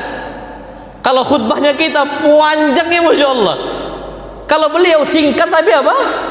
Padat. Dan ini termasuk kecerdasan seseorang. Min fikhir rajul kisar khutbatihi wa tuli salati. Termasuk cerdasnya seseorang, dia itu khutbahnya singkat tapi salatnya apa? Panjang. Itu kata para ulama. Tapi apa kata Allah Subhanahu wa taala? A'jamiyun wa arabi. Apakah mungkin kami turunkan Al-Quran Al-Karim dalam bahasa non-Arab sedangkan Arabi, Nabi ini orang Arab? Nggak mungkin lah. Ya lucu loh Pak, Al-Quran non-Arab ternyata Nabi orang Arab. Gitu gimana? Kan nggak nyambung. Ya kan wajar pakai bahasa Arab. Ini kenapa Bani Israel itu hikat itu benci sekali Al-Quran diturunkan bahasa Arab, nabinya pun orang Arab. Mereka berharap bahasa Ibrani dan nabinya orang Bani Israel. Hikat, benci, hasad. Na'udzubillah. Akhirnya apa kata Allah SWT? Qul huwa lilladzina amanu. Katakanlah Al-Quran ini untuk orang-orang beriman, hudan, petunjuk, wa syifa, dan apa? Sebab kesembuhan. Jadi Al-Quran ini dua Pak bagi kita dalam ayat ini. Allah katakan hudan, petunjuk. Yang kedua apa? Syifa. Yang kasihannya Pak, seorang muslim itu nggak mau buka petunjuk. Kita berangkat dari sini, semisal ke Jawa, mungkin kita butuh peta. Kalau zaman kita sekarang udah ada Google Map. Kalau nggak nyasar bukan? Nyasar. Masalahnya kita nih nggak mau buka peta, sok mau tahu. Anda nggak tahu Lampung nih, kota Lampung nih gimana? Anda nggak pernah tahu. Anda semisal mau berangkat ke mana? Kota Bandar Lampung yang Anda ingat tuh beberapa nama. Natar lah semisal. Natar ada kan di sini? Anda nggak tahu Natar tuh? Ingat teringat. Anda nggak tahu Lampung, tiba-tiba Anda mau ke Natar, nggak pakai Google Map, insya Allah nyasar. Insya Allah apa? Nyasar. Nah, orang muslim ini Allah turunkan di atas muka bumi dalam kondisi zulum, gelap Pak. Petunjuknya apa? Al-Quran Al-Karim. Masalahnya ini banyak orang nggak mau buka petunjuk, itu masalah. Makanya Nabi itu sampai ngadu sama Allah. Apa kata Allah? Wa qala Rasul, dan Rasul mengatakan, inna qaumi ittakhadhu hadzal Qur'ana mahjura. Sesungguhnya kaumku jadikan Al-Quran sesuatu hal yang ditinggalkan. Kenapa nggak mau dibuka petunjuk itu? Jadi ada orang-orang yang kena penyakit, udahlah jahil, nggak mau buka Al-Quran. Yang kedua, mau buka Quran tapi nggak paham isinya, nggak bisa baca. Orang ada peta tapi nggak bisa baca, nyasar juga nggak? Nyasar. Berarti harus ada dua, mau buka Quran dan mau tahu tafsirnya. Berarti penting bagi kita untuk kajian tafsir. Masalahnya kalau kajian tafsir sepi, kalau kajian nikah rame. Yang lebih ajib lagi, kajian nikah belum selesai, minta sama ustadznya, ustadz langsung bahas bab ta'addud. Bab apa? Poligami. Tambah nyasar lagi. Tambah apa? Nyasar. Nah, jadi Al-Quran ini kata para ulama ini apa? Syifa, kesembuhan bagi kita. Salah satu apa? Sebab kesembuhannya, imma kesembuhan bagi kejahilan, dan hatta kesembuhan untuk apa? Penyakit tubuh kita. Jadi penyakit ruh disembuhkan, salah satu sebabnya dengan cara baca Quran, dan juga penyakit tubuh juga sama. Dan ini sebagaimana yang Allah Subhanahu wa taala firmankan dalam surah Al-Isra ayat ke-82. Allah berfirman, wa nunazzilu minal Qur'an, dan kami turunkan dari Al-Quran Al-Karim ma huwa syifa, yang mana Al-Quran adalah syifa, salah satu kesembuhan bagi apa? Kaum muslimin, wa rahmah, dan juga rahmat bagi orang yang beriman kepada Allah Subhanahu wa ta'ala. Jadi kalau mau tenang hidup itu baca apa? Al-Quran Al-Karim. Dan di sini perhatikan, Disebutkan Al-Imam Al-Qayyim rahimahullah, beliau membawa satu hadis tentang ruqyah pakai surat apa? Al-Fatihah. Disebutkan di sini, Masya Allah, Al-Imam Al-Qayyim membawakan waqad thabata fi sahihaini, dan telah ada dalam hadis dalam Sahih Bukhari dan Sahih Muslim, min hadithi Abi Sa'ad, dari hadisnya Abu Sa'ad Al-Khudri, qala intalaqa nafarun min ashabin Nabi sallallahu alaihi wasallam fi safratin safaruha. Pernah kejadian beberapa kelompok dari sahabat Nabi kita Muhammad sallallahu alaihi wasallam, mereka melakukan sebuah safar. Hatta nazalu ala hayyin min ahya'il Arab. Sampailah sahabat-sahabat Nabi ini singgah di sebuah kampung dari kampung-kampung Arab. Fastadafuhum. Mereka pun minta untuk dijamu, minta bermalam di tempat itu, di kampung tersebut. Fa'abau ayyudayyifuhum. Ternyata penduduk kampung itu nggak mau menjamu mereka. Nggak mau apa? Menjamu mereka. Ya nggak tahu, wallah alam kenapa. Tapi kalau kita seorang muslim, ada orang butuh jamuan, usahakan kita apa? Jamu kalau mereka tamu. Karena ini termasuk tanda kesempurnaan iman seorang hamba. Hadis Nabi kita Muhammad SAW, man kana yu'minu billah wal yaumil akhir falyukrim dhaifahu. Barang siapa yang beriman kepada Allah dan hari akhir, maka dia harus apa? Muliakan tamunya. Ini tamu. Para sahabat tuh minta jamuan karena kenapa? Ini perjalanan panjang. Wazaduhum qalil, dan bekal mereka mungkin sedikit. Ternyata fa'abau ayyudayyifuhum. Mereka nggak mau menjamu para sahabat tersebut. Faludigha sayyidu dzalikal hayy. Ternyata dengan hikmah Allah, tokoh dari kampung tersebut tersengat hewan. Karena apa? Bisa hewan. Ana wallah alam, ana nggak tahu hewan apa yang menyengat. Bisa jadi ular, bisa jadi kalajengking, wallah alam. Ala kulli ludir, kena sengat. Fasa'u lahu bikulli syai'. Maka penduduknya pun berusaha untuk melakukan apa yang mereka bisa lakukan. Faqala la yanfa'uhu syai'. Ternyata tidak ada satupun yang mereka kerjakan bermanfaat untuk tokoh tersebut. Mereka berusaha ini kasih itu, nggak sembuh juga, Masya Allah. Faqala ba'duhum, akhirnya ada sebagian kampung tersebut mengatakan, lau ataitum haula'ir rahta alladzina nazalu. Coba kalian datangin itu orang yang tadi datang ke kita, gerombolan mereka yang datang ke kita. La'allahu ayyakuna inda ba'dihim syai'. Siapa tahu sebagian mereka memiliki sesuatu hal yang bisa bermanfaat bagi tokoh kita. Fa'atahum, datanglah mereka ke para sahabat. Faqalu ayyuhar rahtu, wahai gerombolan safar, maksudnya para sahabat Nabi kita Muhammad SAW, inna sayyidana ludir, sesungguhnya tokoh kami disengat hewan. Wa sa'ina lahu bikulli syai'in la yanfa'uhu, dan kami telah kerjakan sesuatu hal, semua hal yang bermanfaat bagi dia, dan ternyata nggak sembuh juga. Fahal inda ahadin minkum min syai'. Apakah salah seorang dari kalian memiliki sesuatu hal yang bermanfaat bagi tokoh kami? Faqala ba'duhum na'am. Sebagian sahabat mengatakan, iya, kami punya. Wallahi inni la arqi. Saya ini ahli dalam apa? Ruqyah.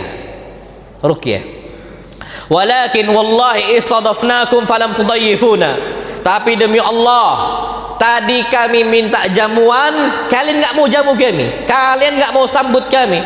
Fama ana birakin hatta taj'alu lana ju'la. Maka kami nggak akan mau ruqyah tokoh kalian sampai kalian kasih balasan untuk kami berupa apa? Kambing. Disebutkan sini fasalahuhum ala qati'in minal ghanam. Disebutkan akhirnya upahnya itu berupa apa? Beberapa kambing. Fantalaqa yadsfulu alaih. Maka berangkatlah sahabat yang ahli ruqyah tadi, dihembuskan atau diludahin ini di ruqyah. Wa yaqra alhamdulillahi rabbil alamin. Dibaca surat apa? Al-Fatihah. Disebutkan Pak, faka'annama nusyita min iqal. Ketika diruqyah, langsung semangat, seakan-akan tidak terkena ikatan apapun, nggak akan, seakan-akan tidak ada apa penyakit yang nimpa beliau. Fantalaqa yamshi, habis ruqyah bisa tegak jalan lagi, yang awalnya nggak bisa apa tegak. Wa ma bihi qalabatun, dan seakan-akan memang nggak kena penyakit lagi di ruqyah pakai surat apa? Al-Fatihah. Makanya saran anak, antum ketika anak itu sakit, antum boleh ke dokter boleh, tapi antum jangan tinggalkan ruqyah syar'iyyah, membaca surat apa? Al-Fatihah. Betul obat dokter itu obat, tapi obat yang paling Masya Allah yang kita kerjakan dapat pahala, bahkan setiap hurufnya dihitung apa? 10 pahala. Antum nggak baca rugi Al-Fatihah itu, antum ulangi ruqyah. Taib di ruqyah sampai akhirnya diulang-ulangi sembuh, seakan-akan nggak kena penyakit. Fa'awfauhum ju'lahum alladhi salahuhum alaih. Akhirnya dikasihlah kambing tadi, karena sudah walhamdulillah sembuh dengan izin Allah, dikasih kambing-kambing tadi. Faqala ba'dhum iktasimu, sebagian sahabat mengatakan ayo kita bagi-bagi hasil apa? Ruqyah jadi. Faqala alladhi raqa, orang yang meruqyah mengatakan la naf'al hatta na'tiya Nabi sallallahu alaihi wasallam. Enggak boleh. Jangan sampai kita bagi-bagi, kita makan kambing ini sampai kita datangi Nabi kita Muhammad sallallahu alaihi wasallam, karena beliau ragu hukum upah dari apa? Ruqyah halal ataukah haram. Fanadhkurullahu alladzi kan, maka kami ceritakan kondisi yang kami alami kepada Nabi kita Muhammad sallallahu alaihi wasallam. Fananzuru bima ya'muruna, kami akhirnya penasaran apa yang Nabi perintahkan untuk kami. Apa kata Abu Sa'id? Faqadimu ala Rasulillah sallallahu alaihi wasallam, datanglah mereka kepada Nabi sallallahu alaihi wasallam, diceritakan semuanya. Faqala wa ma yudrika annaha ruqyah, kalian tahu itu ruqyah? Qala qad asabtum, kalian benar yang kalian kerjakan, itu ruqyah syar'iyyah. Iktasimu, silakan bagi-bagi. Wadribuli ma'akum sahma, dan jangan lupa bagi-bagi untuk saya. Berarti halal atau haram? Halal. Makanya Pak, cara paling mudah menjawab itu dengan tindakan. Kalau antum cuma bilang halal, mungkin orang ragu, betul nggak halal nggak nih? Tapi kalau Nabi ikut makan, tambah apa? Yakin. Ini sebagaimana Syekh Ibnu Taimiyah rahimahullah pernah ngajar di majelis beliau di Uniza. Beliau lagi kajian, beliau ditanya, Masya Allah, pertanyaannya ini, ma hukum lubusil iqal, apa hukum pakai iqal? Antum tahu iqal? Gutra, sorban yang ada apa? Lingkarannya. Karena ulama jarang pakai apa? Iqal di zaman itu. Kalau sekarang banyak, murid beliau juga sering pakai kok iqal. Wa ma hukum lubusil iqal, apa hukum pakai apa? Iqal. Masya Allah. Apa kata Syekh Ibnu Taimiyah? Syekh Ibnu Taimiyah nggak jawab apa-apa. Beliau ambil di bawah itu ada iqal, beliau ambil, beliau letakkan. Wa masu'alut tali, apa soal berikutnya? Berarti nunjukkan pakai iqal hukumnya halal atau haram? Halal. Nah, termasuk Nabi kita Muhammad sallallahu alaihi wasallam, beliau katakan kambing itu yang didapatkan dari hasil ruqyah halal atau haram? Halal, karena Nabi pun minta bagian dari itu. Masya Allah. Taib, ini menunjukkan bahwasanya jangankan semua Al-Quran, sebagian Al-Quran saja sebab kesembuhan bagi kita, obat bagi kita. Surat apa? Al-Fatihah. Dan surat yang paling agung dalam Al-Quran Al-Karim, surat apa? Al-Fatihah. Yang paling agung itu surat Al-Fatihah. Kalau ayat yang paling agung, ayat apa? Kursi. Taib, itu disebutkan oleh para ulama. Jadi yang namanya Al-Quran ini adalah obat bagi kita. Dan ternyata Al-Fatihah itu efek betul sebagai obat bagi kita. Dan bahkan pengaruh pada penyakit, sampai penyakit apa tadi? Bisa kalajengking atau bisa ular. Wallah alam, anda nggak tahu di sini. Kalau antum tahu nanti kabarin anda. Tapi ala kulal bisa di situ disembuhkan, sebabnya dengan cara apa? Baca Quran. Mungkin bagi kita ini kayak nggak nyambung gitu loh. Baca Quran, dibacakan ayat Quran, sembuh, seakan-akan penyakit bisa itu hilang. Tapi nggak semua itu pakai akal-akalan, karena akal manusia ini terbatas. Cukup sami'na wa ta'na. Antum kalau nggak nyambung. Secara medis pun nggak nyambung. Makanya ada sebagian orang tuh pokoknya semua hal tindakan harus pakai apa? Akal. Kalau akal kita nggak terima, nggak bisa, ditolak. Ini bukan akidah Ahlus Sunnah wal Jamaah dan bukan manhaj salaful ummah. Kalau mereka sami'na wa ata'na, sama kayak wudu. Ada beberapa orang-orang misionaris lah. Islam tuh nggak masuk akal, agama kolot. Mereka kentut, mereka wudu. Padahal ketika wudu yang dicuci apa? Tangannya, mulutnya, hidungnya, wajahnya, tangannya sampai ke siku, kepala sama kakinya. Padahal yang kotor tuh duburnya, kan kentut kan. Tapi yang dibersihkan malah apa? Anggota yang lain. Pakai akal-akalan. Kata para ulama, kita juga kalau orang seperti ini, akal bantah akal. Kalau kita sakit kepala, yang disuntik pantatnya atau kepalanya? Yang disuntik. Antum pernah disuntik kepala? Enggak kan? Yang disuntik mana? Pantatnya lah. Padahal yang sakit apa? Kepala. Wudu juga sama. Enggak bisa semua pakai akal-akalan. Karena memang kesembuhan itu mutlak datangnya dari siapa? Allah Subhanahu wa taala. Allah sudah nyatakan Al-Qur'an ini syifa, sudah syifa. Kalau sana itu salah satu sebab kesembuhan, sudah yakini saja.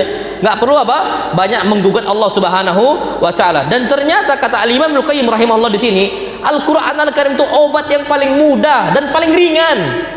Atau butuh biaya berapa berobat pakai Al-Qur'an? Ada biaya keluar? Oh enggak. Antum ke rumah sakit gratis bisa pakai BPJS. Itu pun kalau telat bayar kena nggak dendanya? Kena. Ada nggak dendanya? Anda nggak tahu? Ada nggak? Ada. Kalau Al-Quran, Mbak, aman, antum nggak perlu bayar.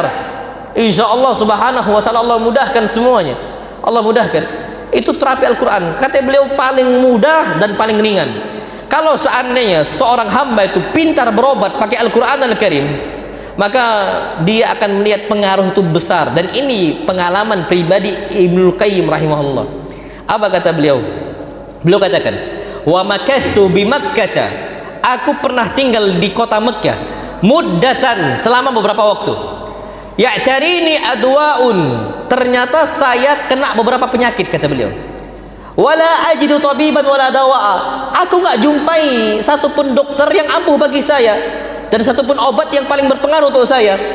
Fakuntu u'aliju nafsi bil Fatihah, akhirnya saya ini berusaha ngobati diri saya pakai surat apa? Al-Fatihah. Fa'ara laha ta'thiran ajiba, saya jumpai ternyata surat Al-Fatihah itu memiliki dampak betul-betul efektif sekali yang menakjubkan, kata beliau. Fakuntu asifu dzalika liman yashki alama, akhirnya itu pun saya sarankan juga untuk orang-orang yang kena penyakit seperti saya. Wa kana katsirun minhum yabra sari'a, dan ternyata mereka banyak yang sembuh gara-gara baca surat apa? Al-Fatihah. Masya Allah, Pak. Berarti Al-Fatihah ini metode pengobatan untuk kita semua. Metode apa? Pengobatan. Kalau antum sakit, hatta psikis, penyakit kejiwaan itu rentan sama syaitan. Makanya orang yang sudah stres bawaannya, gila dia dan sebagainya, itu suka nyendiri kan?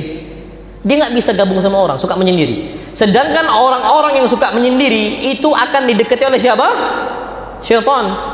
Makanya Nabi kita Muhammad SAW sabdakan, alaikum bil jamaah, kalian ini usahakan untuk terus berjamaah, sholatnya berjamaah, kajiannya juga sama, hidup berjamaah, rame-rame. Kenapa? Fa inna ma ya'kulu dhi'bu al-qasiyata minal ghanami, karena yang namanya serigala itu akan berusaha mencari domba yang sendirian, sebagaimana syaitan akan mencari manusia yang suka apa? Sendirian. Pak, orang yang suka menyendiri itu banyak-banyak baca Quran. Kalau enggak didekati sama siapa? Syaitan. Dan hadis Nabi kita Muhammad SAW, wa kana syaitan lil wahid aqrab, syaitan itu kepada satu orang lebih dekat, dia kepada jamaah abad, lebih jauh. Syaitan tuh nggak suka kalau kita berjamaah kayak gini nih, syaitan menjegali, nggak suka dia lihat syaitan. Makanya syaitan tuh akan berusaha memecah belah manusia. Akhirnya orang sendirian. Kalau udah sendirian, Mbak, kena kejiwaan dia, stres, kena musibah ini, musibah itu, musibah ini, musibah itu. Obatnya yang paling mudah, rajinkan, rutinkan, dawamkan baca surat apa? Al-Fatihah. Insya Allah Allah mudahkan. Ini namanya ruqyah apa? Syar'iyah. Jadi betul-betul ngaruh gitu, ngaruh. Tapi Pak, ada beberapa hal yang Nabi kerjakan itu khusus untuk Nabi, kita nggak bisa kerjakan. Contoh, antum tahu Ali ibn Abi Thalib? Ali ibn Abi Thalib ini pemimpin perang-perang apa? Ali bin Abi Thalib. Perang apa? Khaybar. Di malam hari Nabi sallallahu alaihi wasallam mengatakan la'utiyanna rayata rajulan ghadan yuhibbullaha wa rasulahu wa yuhibbuhu Allah wa rasuluhu. Saya besok hari akan kasih bendera kepemimpinan untuk seseorang yang dia cinta Allah dan Rasulnya, dan Allah Rasulnya pun cinta sama dia. Akhirnya para sahabat itu pun ngumpul, kira-kira siapa yang dikasih bendera itu? Oh, mungkin fulan, mungkin ini, mungkin itu. Nggak jelas siapa besok yang dikasih bendera kepemimpinan. Kenapa mereka semangat untuk dikasih bendera itu? Karena sifatnya dia cinta Allah dan Rasulnya, dan juga dicintai oleh Allah dan apa? Rasul. Kalau klaim cinta Allah dan Rasul itu gampang, tapi memastikan dicintai oleh Allah dan Rasul itu yang susahnya, masya Allah. Kullun yad'i waslan bi Laila walakin Laila la tukirru lahum bidzat. Betapa banyak orang-orang ini mengatakan cinta Laila, tapi Laila mengakui tidak cinta mereka. Istilah kita itu cinta bertepuk sebelah tangan. Akhirnya mereka para sahabat ini semangat, siapalah kira-kira. Besok paginya dikumpulkan semua sahabat. Nabi bertanya, Nabi nanya Ali bin Abi Thalib, Aina Ali bin Abi Thalib? Mana si Ali bin Abi Thalib? Kenapa dia nggak hadir? Karena Nabi mau ngasih apa? Bendera kepemimpinan itu. Apa kata para sahabat? Ya Rasulullah, yashaki aini, mata dia ini lagi sakit. Iyalah Pak, apalagi mau perang di padang pasir, matanya nggak nampak, dikira lawan padahal kawan. Kan ini bahaya Pak, kan gitu. Akhirnya Ali bin Abi Thalib yakin, kayaknya nggak bisa lah saya, bukan saya kayaknya, karena mata beliau sakit. Apa kata Nabi SAW? Ib'athu, panggil dia, panggil, bawa dia ke sini. Pas dibawa Pak, masya Allah, fabasaqa fi aini, maka Nabi ludahi kedua matanya. Fabara, sembuh. Antum sakit mata, antum bilang Ustadz ludahi Ustadz, bukan tambah sembuh, tambah sakit mata antum. Nah ini jangan antum praktekkan ke orang. Ini khusus untuk Nabi kita Muhammad SAW. Jangan, enggak Ustaz, ada hadis sahih. Ada hadisnya, Nabi ngeludahin siapa? Ali bin Abi Thalib. Fabara, dia ini sembuh, seakan-akan nggak kena penyakit. Ludahin aja Ustaz, nggak apa-apa, aman insyaallah. Nggak aman. Beda Pak, ludah Nabi ini bersihnya, masya Allah, bersih ludah Nabi. Makanya Nabi itu kalau lagi berwudu, sampingnya anak-anak, beliau kumur-kumur, disembur ke anak kecil tadi. Kalau antum jangan gitu Pak. Ini anak orang, ini bapaknya ini nanya, nak kenapa basah ini? Disembur sama Pak Fulan. Asli Pak, dimarahin antum. Jangan. Tapi kalau Nabi bersih Pak, karena Nabi ini rajin bersiwak, masya Allah, bersih. Ini khusus untuk Nabi SAW. Antum sikat gigi 2 kali sehari, aduh, bau mulut kita Pak. Kalau Nabi bersih, bahkan setiap sholat, setiap wudhu Nabi ngapain? Siwakan. Bahkan Nabi masuk rumah pun dimulai dengan siwak, cium istrinya sallallahu alaihi wasallam. Kali istri antum nggak mau dicium sama antum, kenapa? Bau mulutnya. Tapi kalau Nabi enggak Pak, memang bersih tubuh Nabi SAW. Jadi memang ajib Pak, kekhususan Nabi. Keringat Nabi wangi apa? Kasturi. Yang antum jumpain kasturi sekarang ini, itu kasturi KW 9. Yang misik memang betul miskul ghazal, itu mahal sekali. 3 mil itu sampai puluhan juta harganya. Miskul ghazal. Dan itu keringat Nabi SAW wangi betul. Bahkan Ummu Sulaim. Siapa Ummu Sulaim? Ibunya siapa?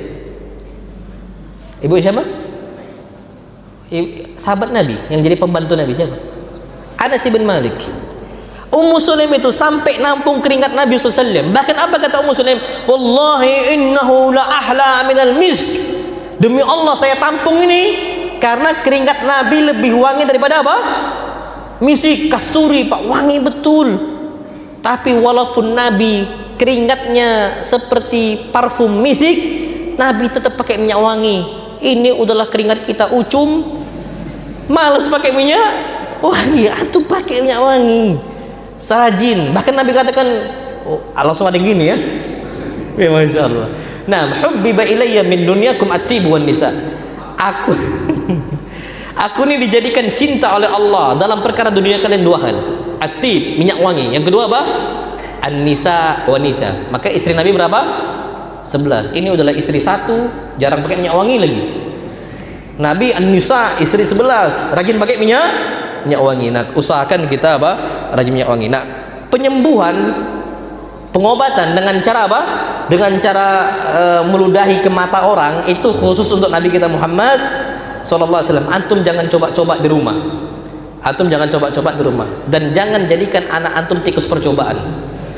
Nak, sini coba-coba dulu nak sekali. Itu jangan antum buat apa? Tikus percobaan. Wallahu alam bissawab. Yang berikutnya lagi yang beliau sampaikan, walaupun Quran, zikir, ayat itu obat bagi kita, tapi kata beliau ada syarat obat itu bisa berefek untuk kita. Beliau sampaikan di sini ayat Al-Quran, hadis, apa, zikir-zikir, doa-doa itu memang sebab-sebab apa? Kesembuhan. Akan tapi kata beliau itu butuh penerimaan dari orang diobati. Jadi dia yakin dulu. Kalau seandainya dilakukan hal tersebut, dia bisa apa? Insya Allah sembuh. Jadi harus dari dalam jiwanya, yakin dulu.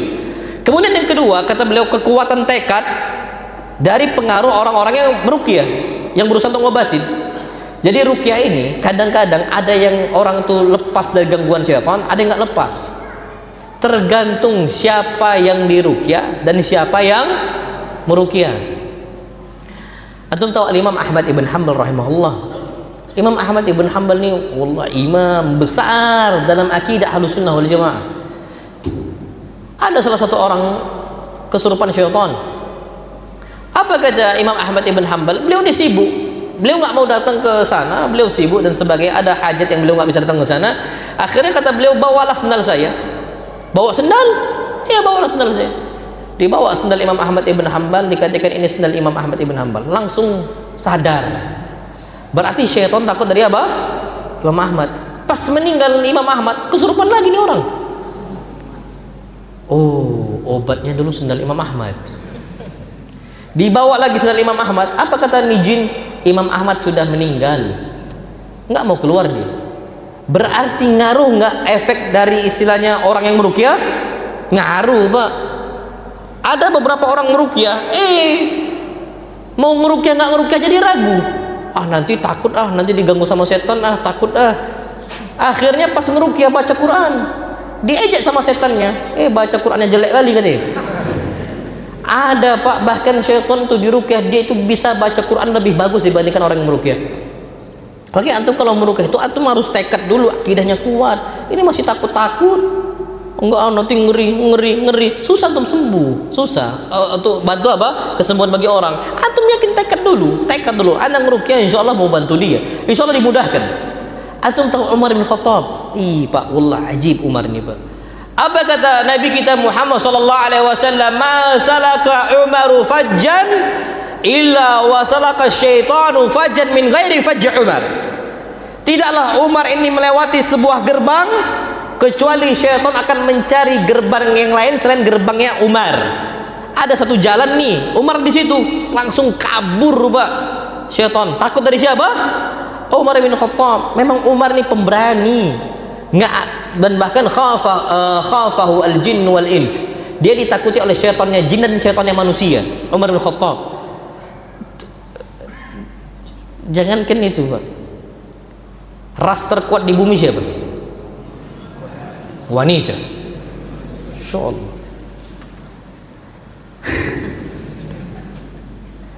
Ini ras terkuat di bumi, pernah bentak Nabi, tapi nggak pernah bentak Umar. Saking ditakuti Umar bin Khattab. Jadi ketika Umar bin Khattab melewati sebuah jalan, melewati rumah Nabi SAW, Nabi lagi kajian. Pak, umat zaman dulu sama umat zaman sekarang sama, cerewet. Cerewet. Antum pernah nggak dibentak sama istri? Kok diam antum? Iya Pak, makanya sampai ada julukan ras terkuat di bumi. Padahal nggak mereka, ras terlemah di bumi itu wanita sebenarnya Pak. Tapi karena cerewetnya mereka jadi julukannya ras terkuat di bumi. Bentak suami, akhirnya sampai muncul istilah suami-suami takut istri. Siapa itu? Antum enggak? Enggak lah, jangan. Taib, Nabi SAW lagi kajian, ummahat ngangkat suara ala aswatuhunna ala sautin Nabi, ngangkat suara di atas suara Nabi SAW. Umar langsung marah, gak ridho Nabi dibentak. Siapa pun yang bentak gak ridho Nabi SAW. Bahkan Nabi SAW pernah diejek, kata Nabi, ya Rasulullah, da'ni adrib unuqa, biarkan saya penggal tuh kepala. Ini Umar gak ridho Nabi diejek. Apa kata Nabi? Da'hu la yatahaddatsun nas anna Muhammadan qatal ashaba. Jangan jadikan manusia itu mengatakan bahwa Muhammad membunuh sahabatnya, karena yang menghina Nabi itu bukan orang kafir tapi munafik, ngaku Islam tapi hatinya apa? Kafir. Jangan sampai orang mengatakan Muhammad bunuh kawannya, bunuh sahabatnya. Jadi Umar ini ghirahnya besar, Pak.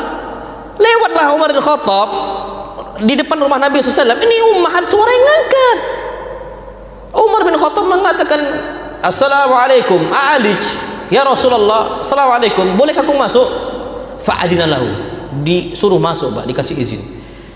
Antum tahu yang awalnya ummahat ini ngangkat suara di hadapan Nabi, Pak, langsung sembunyi balik sitar biar kabur semuanya.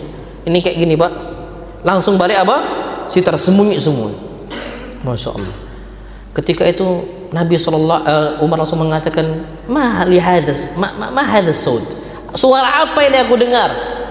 Suara itu lebih kencang dibandingkan suara Nabi SAW. Mana mereka yang teriak di hadapan engkau ya Rasulullah? Apa kata Nabi SAW? Yahabna, mereka tuh kabur, mereka di situ tuh semuanya. Masya Allah. Apa kata Umar Khattab? Ya Rasulullah, anta ahaku ayyahabna lak, engkau tuh lebih berhak, mereka itu takut kepada engkau, bukan saya. Kenapa di hadapan saya mereka kabur, di hadapan engkau mereka itu berteriak? Ini Pak, ras terkuat di bumi masih ngomong. Apa kata mereka? Naam anta asyaddu wa aghlaz. Iya wahai Umar, karena engkau tuh bengis dan lebih keras dibandingkan Nabi. Masih ngomong. Masya Allah. Sama nggak umat zaman dulu sama sekarang? Sama. Makanya antum kasih wajar, maklum. Ya maklum lah, ya namanya wanita masih ngomong. Tapi mereka tuh takut kalau mereka bentak Nabi di depan beliau. Kalau ini masih berbisik-bisik tapi masih ngomentari Umar, kami ini kabur betul karena engkau lebih bengis dan lebih keras dibandingkan Rasul, tapi masih ngomong. Masya Allah. Akhirnya Pak, Rasul langsung tertawa. Rasul katakan, ma salaka syaitanu fajjan illa wa salaka syaitanu fajjan ghairu fajj Umar. Jangankan manusia, setan aja lihat Umar kabur cari jalan selain jalannya siapa? Umar bin Khattab. Ini Pak menunjukkan bahwa orang-orang itu ngaruh, Pak, dalam kayak Umar, ditakuti sama syaitan. Nah kalau antum diseneng sama syaitan tuh hati-hati. Masya Allah. Jadi antum ngerukyah orang tuh nggak ngaruh gitu ya, berarti ada masalah di kita. Mungkin efeknya itu nggak terjadi karena kita tuh penakut. Orangnya apa? Penakut. Jadi antum jadi orang tuh jangan takut. Antum ngerukyah tuh nggak usah takut, Mak. Jadi pemberani. Anak katakan, syaitan ini lemah atau kuat? Wallah lemah. Inna kaida syaitani kana dha'ifa. Syaitan tuh tipu daya lemah sekali. Lemah, Pak, syaitan. Kalau tipu daya syaitan wanita kuat. Inna kaidakunna azim. Tipu daya para wanita itu besar, kata Allah. Jadi syaitan tuh antum enggak usah harus takut. Ini enggak sekarang jalan malam-malam takut kayak gitu mau ngerukyah gimana? Tengah malam, Pak. Inilah masyarakat kita ini, sering Anda sampaikan, masyarakat kita ini banyak dibodohi. Banyak ditipu. Jangan keluar tengah malam, keluar setan. Padahal yang keluar tengah malam tuh malaikat. Kapan setan keluar? Maghrib. Sekarang anak-anak sekarang keluarnya maghrib atau tengah malam? Maghrib. Tengah malam mereka nggak keluar, takut. Harusnya, Pak, kata Nabi SAW, idza gharabatis syams, kalau matahari udah mulai terbenam, fakufu sibyanakum, tahan anak-anak kalian, jangan keluarkan dari rumah. Salat maghrib tuh usahakan ruqyah dulu, tahan anak-anak kalian. Kenapa? Fa inna syayatina tantashiru hina idzin, karena syaitan itu menyebar di waktu kapan? Maghrib. Anda sering meruqyah, biasanya syaitan itu akan betul-betul bereaksi ketika diruqyah ba'dal asar, sebelum maghrib sama ba'dal subuh. Itu betul-betul berdampak dia. Karena situ waktunya apa? Syaitan lagi ganggu-ganggunya seperti itu. Waktu itu, makanya kadang-kadang orang tuh sering merenung ba'dal asar. Ini enggak, malah dipuji-puji. Anak senja merenung sore-sore, meratapi kehidupan. Aduh, waktu senja itulah orang-orang diganggu sama siapa? Syaitan. Jangan banyak kelamun, jangan banyak ngelamun. Taib, apa kata Nabi sallam? Fa idza dhahaba amatul lail, kalau udah masuk tengah malam, maka apa? Fab'athuhum, bebaskan anak-anak kalian. Kenapa? Karena yang nyebar itu udah malaikat. Makanya di tengah malam itu sering kali kita dengar ayam apa? Berkokok. Lihat siapa? Malaikat. Jadi di pondok kami itu banyak ayam. Jam 11 itu udah mulai berkokok mereka. Tengah malam sampai subuh. Antum tahu Pak, ajibnya saking terangnya cahaya malaikat. Ayam itu ada namanya buta apa? Ayam buta apa namanya? Buta senja kan? Rabun ayam. Nah, rabun ayam. Jadi rabun ayam itu ada. Mereka itu, antum kalau mau nangkap ayam peliharaan, tangkaplah pas malam. Karena mereka itu rabun matanya, nggak bisa lihat. Toib, antum tahu yang ajibnya Nabi SAW mengatakan, idza sami'tum siyahat dika, kalau kalian dengar ayam berkokok, fasalullah min fadli, berdoalah kepada Allah, minta apapun dari Allah. Kenapa? Fa innaha ra'at malaka, karena ayam itu lagi berkokok sedang melihat apa? Malaikat. Ini rabun ayam di malam hari, Pak. Mereka tuh nggak bisa lihat. Antum mau datang dan sebagainya, nggak bisa lihat. Tapi ketika berkokok ayam itu di malam hari, itu saking terangnya cahaya siapa? Malaikat. Itu waktu malaikat semua. Oh enggak, ini ditakut-takuti, jangan keluar malam. Genderuwo ada, kuntilanak ada. Antum mau cari hantu, Pak. Di Amerika cuma satu, Cina juga satu. Amerika vampir, Dracula, vampir atau Dracula? Dracula. Cina vampir, Arab ghul. Di Indonesia lengkap. Kuntilanak ada, tuyul ada, genderuwo ada, semua ada. Ini yang ditakut-takuti. La haula wala quwata illa billah. Yang lucunya lewat pohon beringin ucapkan misimbah. Misimbah siapa? Atau mau kembang siapa? Permisi. Wallahiladzim. Kalau dalam Islam ucapkan apa? A'udzu bikalimatillahi tammati min syarri ma khalaq. Jadi kalau antum penakut, biasanya antum pakai orang-orang kesurupan, antum meruqyah, kalau penakut susah sembuhnya. Susah. Bahkan ada orang-orang meruqyah, saking takutnya dia, Masya Allah, dia dicakar sama setannya. Setan itu sampai apa? Nyakar. Tapi kalau orang-orang kuat imannya, nggak akan takut dia. Nggak akan takut. Itu hibah dari Allah, hadiah dari Allah. Beberapa orang itu memang ditakuti sama syaitan. Ditakuti sama siapa? Syaitan. Nah, kata beliau, sehingga kalau seandainya kesembuhan tertunda, itu ada beberapa sebab. Tadi lemahnya pengaruh orang meruqyah, lemah dia, imannya lemah, penakut, banyak maksiat, suka zalim kepada manusia dan sebagainya. Yang kedua, memang orang yang diruqyah yakin nggak sembuh. Ini penyakit, Pak. Makanya orang yang diganggu sama syaitan, pertama kali penyakit yang ditanamkan oleh syaitan itu penyakit pesimis. Penyakit apa? Pesimis. Dibuat dia tuh sadar nggak sembuh-sembuh. Ada salah anak ketika ngisi di Jakarta, ada salah beberapa gerombolan akhwat datang ketika itu nanya ke anak, Ustaz, ini kawan kami Ustaz diganggu, kayaknya kena kejiwaan, berobat sana berobat sini, ke psikis nggak sembuh-sembuh. Anak nanya, sejak kapan? 10 tahun yang lalu. Habis itu anak nanya ke dia, apa yang dirasakan? Pernah nggak kesemutan? Pernah. Sering kesemutan? Sering. Kapan? Balik asar sama balik subuh? Iya. Ana udah yakin, insya Allah itu jin. Ini kalau diruqyah nih masuk, Ana bilang. Bisa jadi tuh langsung bereaksi, Ana bilang.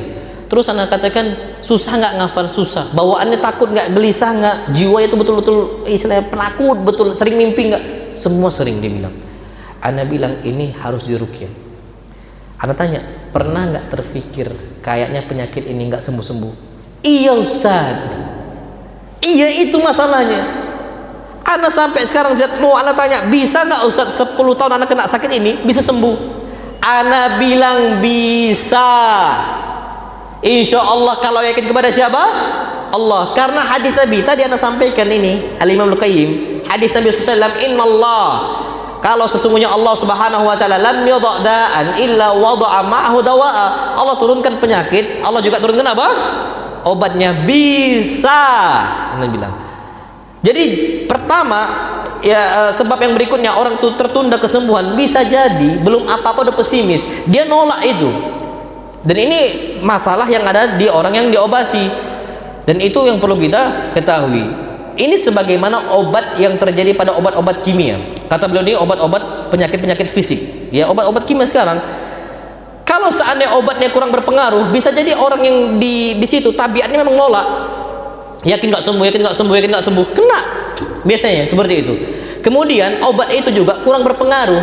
Dokternya kurang ahli, dosisnya salah ngasih dan sebagainya, itu berpengaruh. Kalau kata beliau itu saja berpengaruh dalam obat duniawi, apalagi obat apa? Ruh untuk kita. Jadi ala kulli hal ada dua faktor. Pertama dari yang berusaha ngobati atau yang meruqyah, yang kedua yang diobati, yang diruqyah. Itu harus sama-sama kondisi apa? Kuat. Makanya Pak, kalau antum meruqyah orang, pertama kali kasih wejangan nasihat. Jangan langsung main ruqyah, nasihat dulu, Pak. Pertama, yakini ini penyakit datang dari siapa? Allah. Minta kesembuhan dari siapa? Allah. Antum sampaikan semua, baru sesi apa? Berikutnya sesi ruqyah. Na'am, wallahu a'lam bissawab. Itu kata beliau. Taib. Yang berikutnya 8:30 ini. Doa dapat menolak hal yang enggak kita senangi. Lanjut enggak? Ada pertanyaan enggak?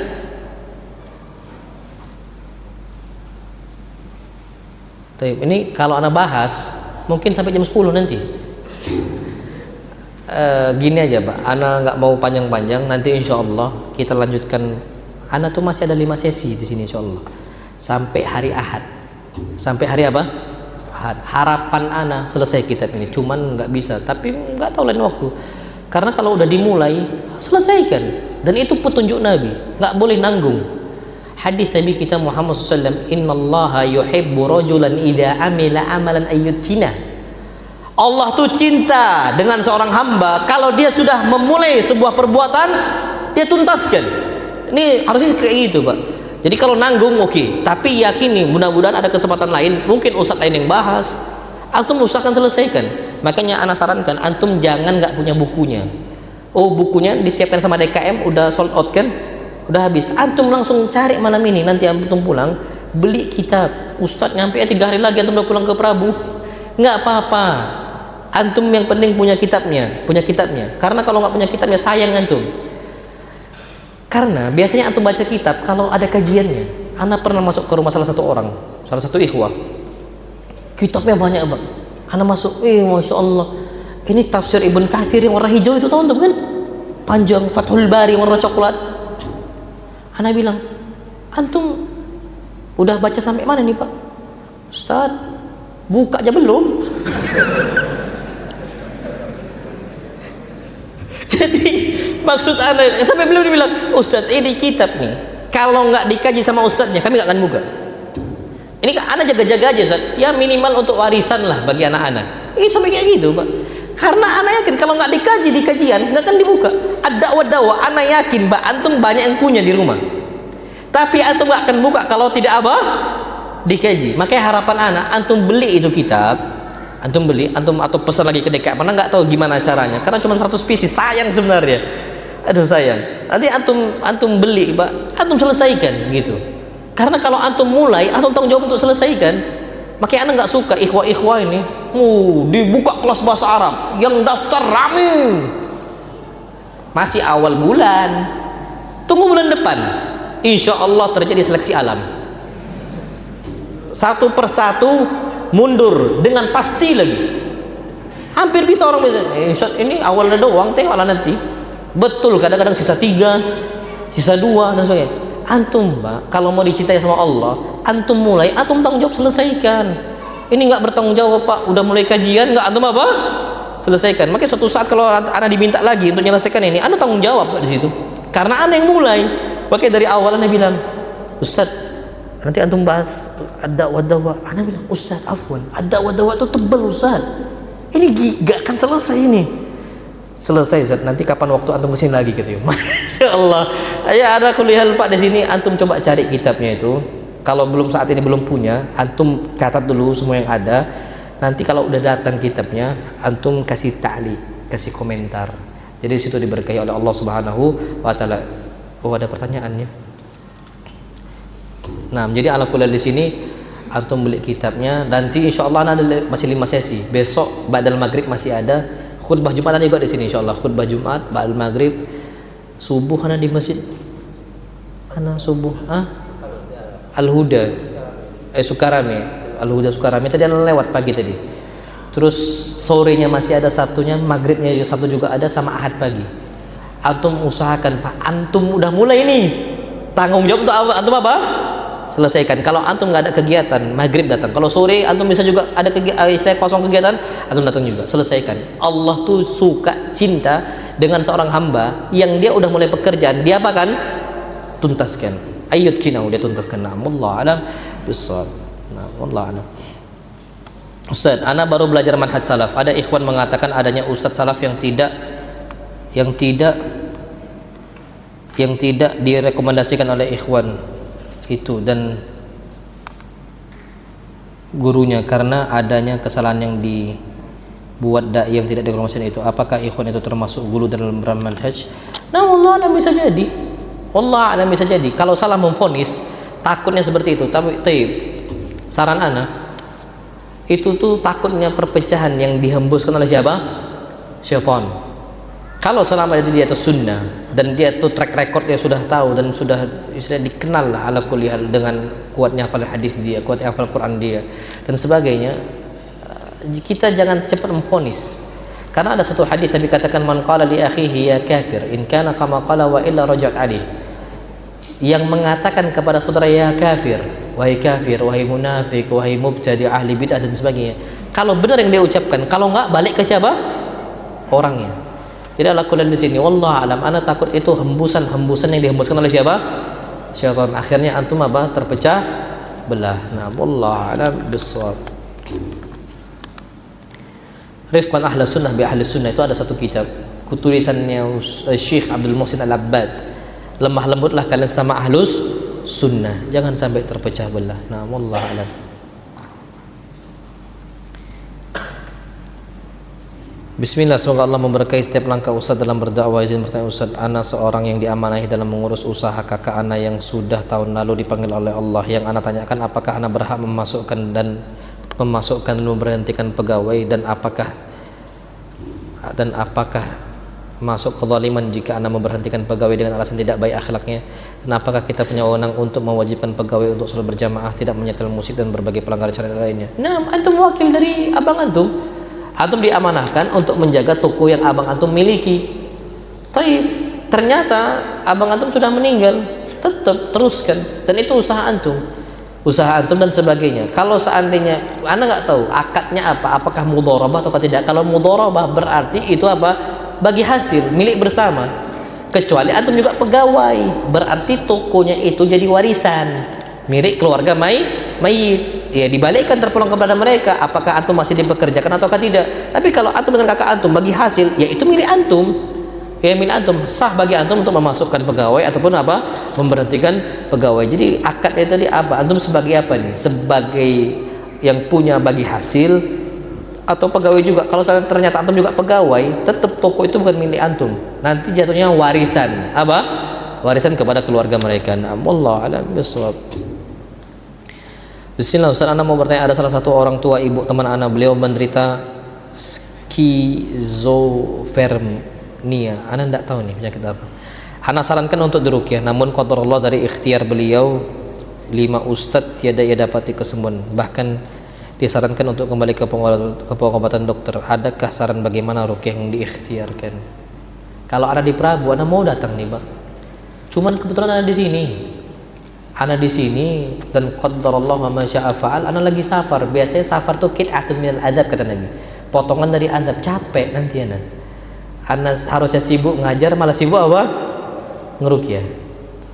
Kalau bisa teruskan ruqyah. Sebenarnya berdampak kok. Yang penting antum continue, dawamkan. Nanti akan ana sampaikan. Kenapa enggak sembuh-sembuh? Kenapa doa enggak terkabulkan? Nanti habis ini. Kenapa doa enggak dikabulkan? Kenapa ini enggak dikabulkan? Nanti habis ini. Walakinnakum qaumun tasta'jilun kata Nabi. Kalian itu adalah kaum yang tergesa-gesa. Ini baru berapa tahun? 5 tahun. Nabi Ayub berapa tahun? Nabi Ayub berapa tahun? 18 tahun. Jadi antum baru datang sama ustaz. atau berapa tahun? Anda nggak tahu tadi berapa tahun? Nggak disebutkan, lupa lima ustaz yang sebutkan. Baik, 18 tahun itu lama. Ternyata alhamdulillah sembuh. Ikhtiar dengan apa? Ayat Quran Al-Karim. Nah, tapi insyaallah akan Anda sampaikan besok tentang masalah kenapa doa nggak dikabulkan dan sebagainya. Jadi akhirnya merasa obat ini atau kesembuhan itu lama, jadinya itu lama hasilnya. Insyaallah akan Anda bahas pada pertemuan berikutnya. Kurang lebih ana mohon maaf. Wassallallahu ala nabiyina Muhammad subhanakallahumma wa bihamdika asyhadu an la ilaha illa anta astaghfiruka wa atubu ilaik. Yang benar datang dari Allah Subhanahu wa taala, yang salah datang dari anak pribadi syaitan, dan ana berlindung dari kesalahan tersebut. Assalamualaikum warahmatullahi wabarakatuh.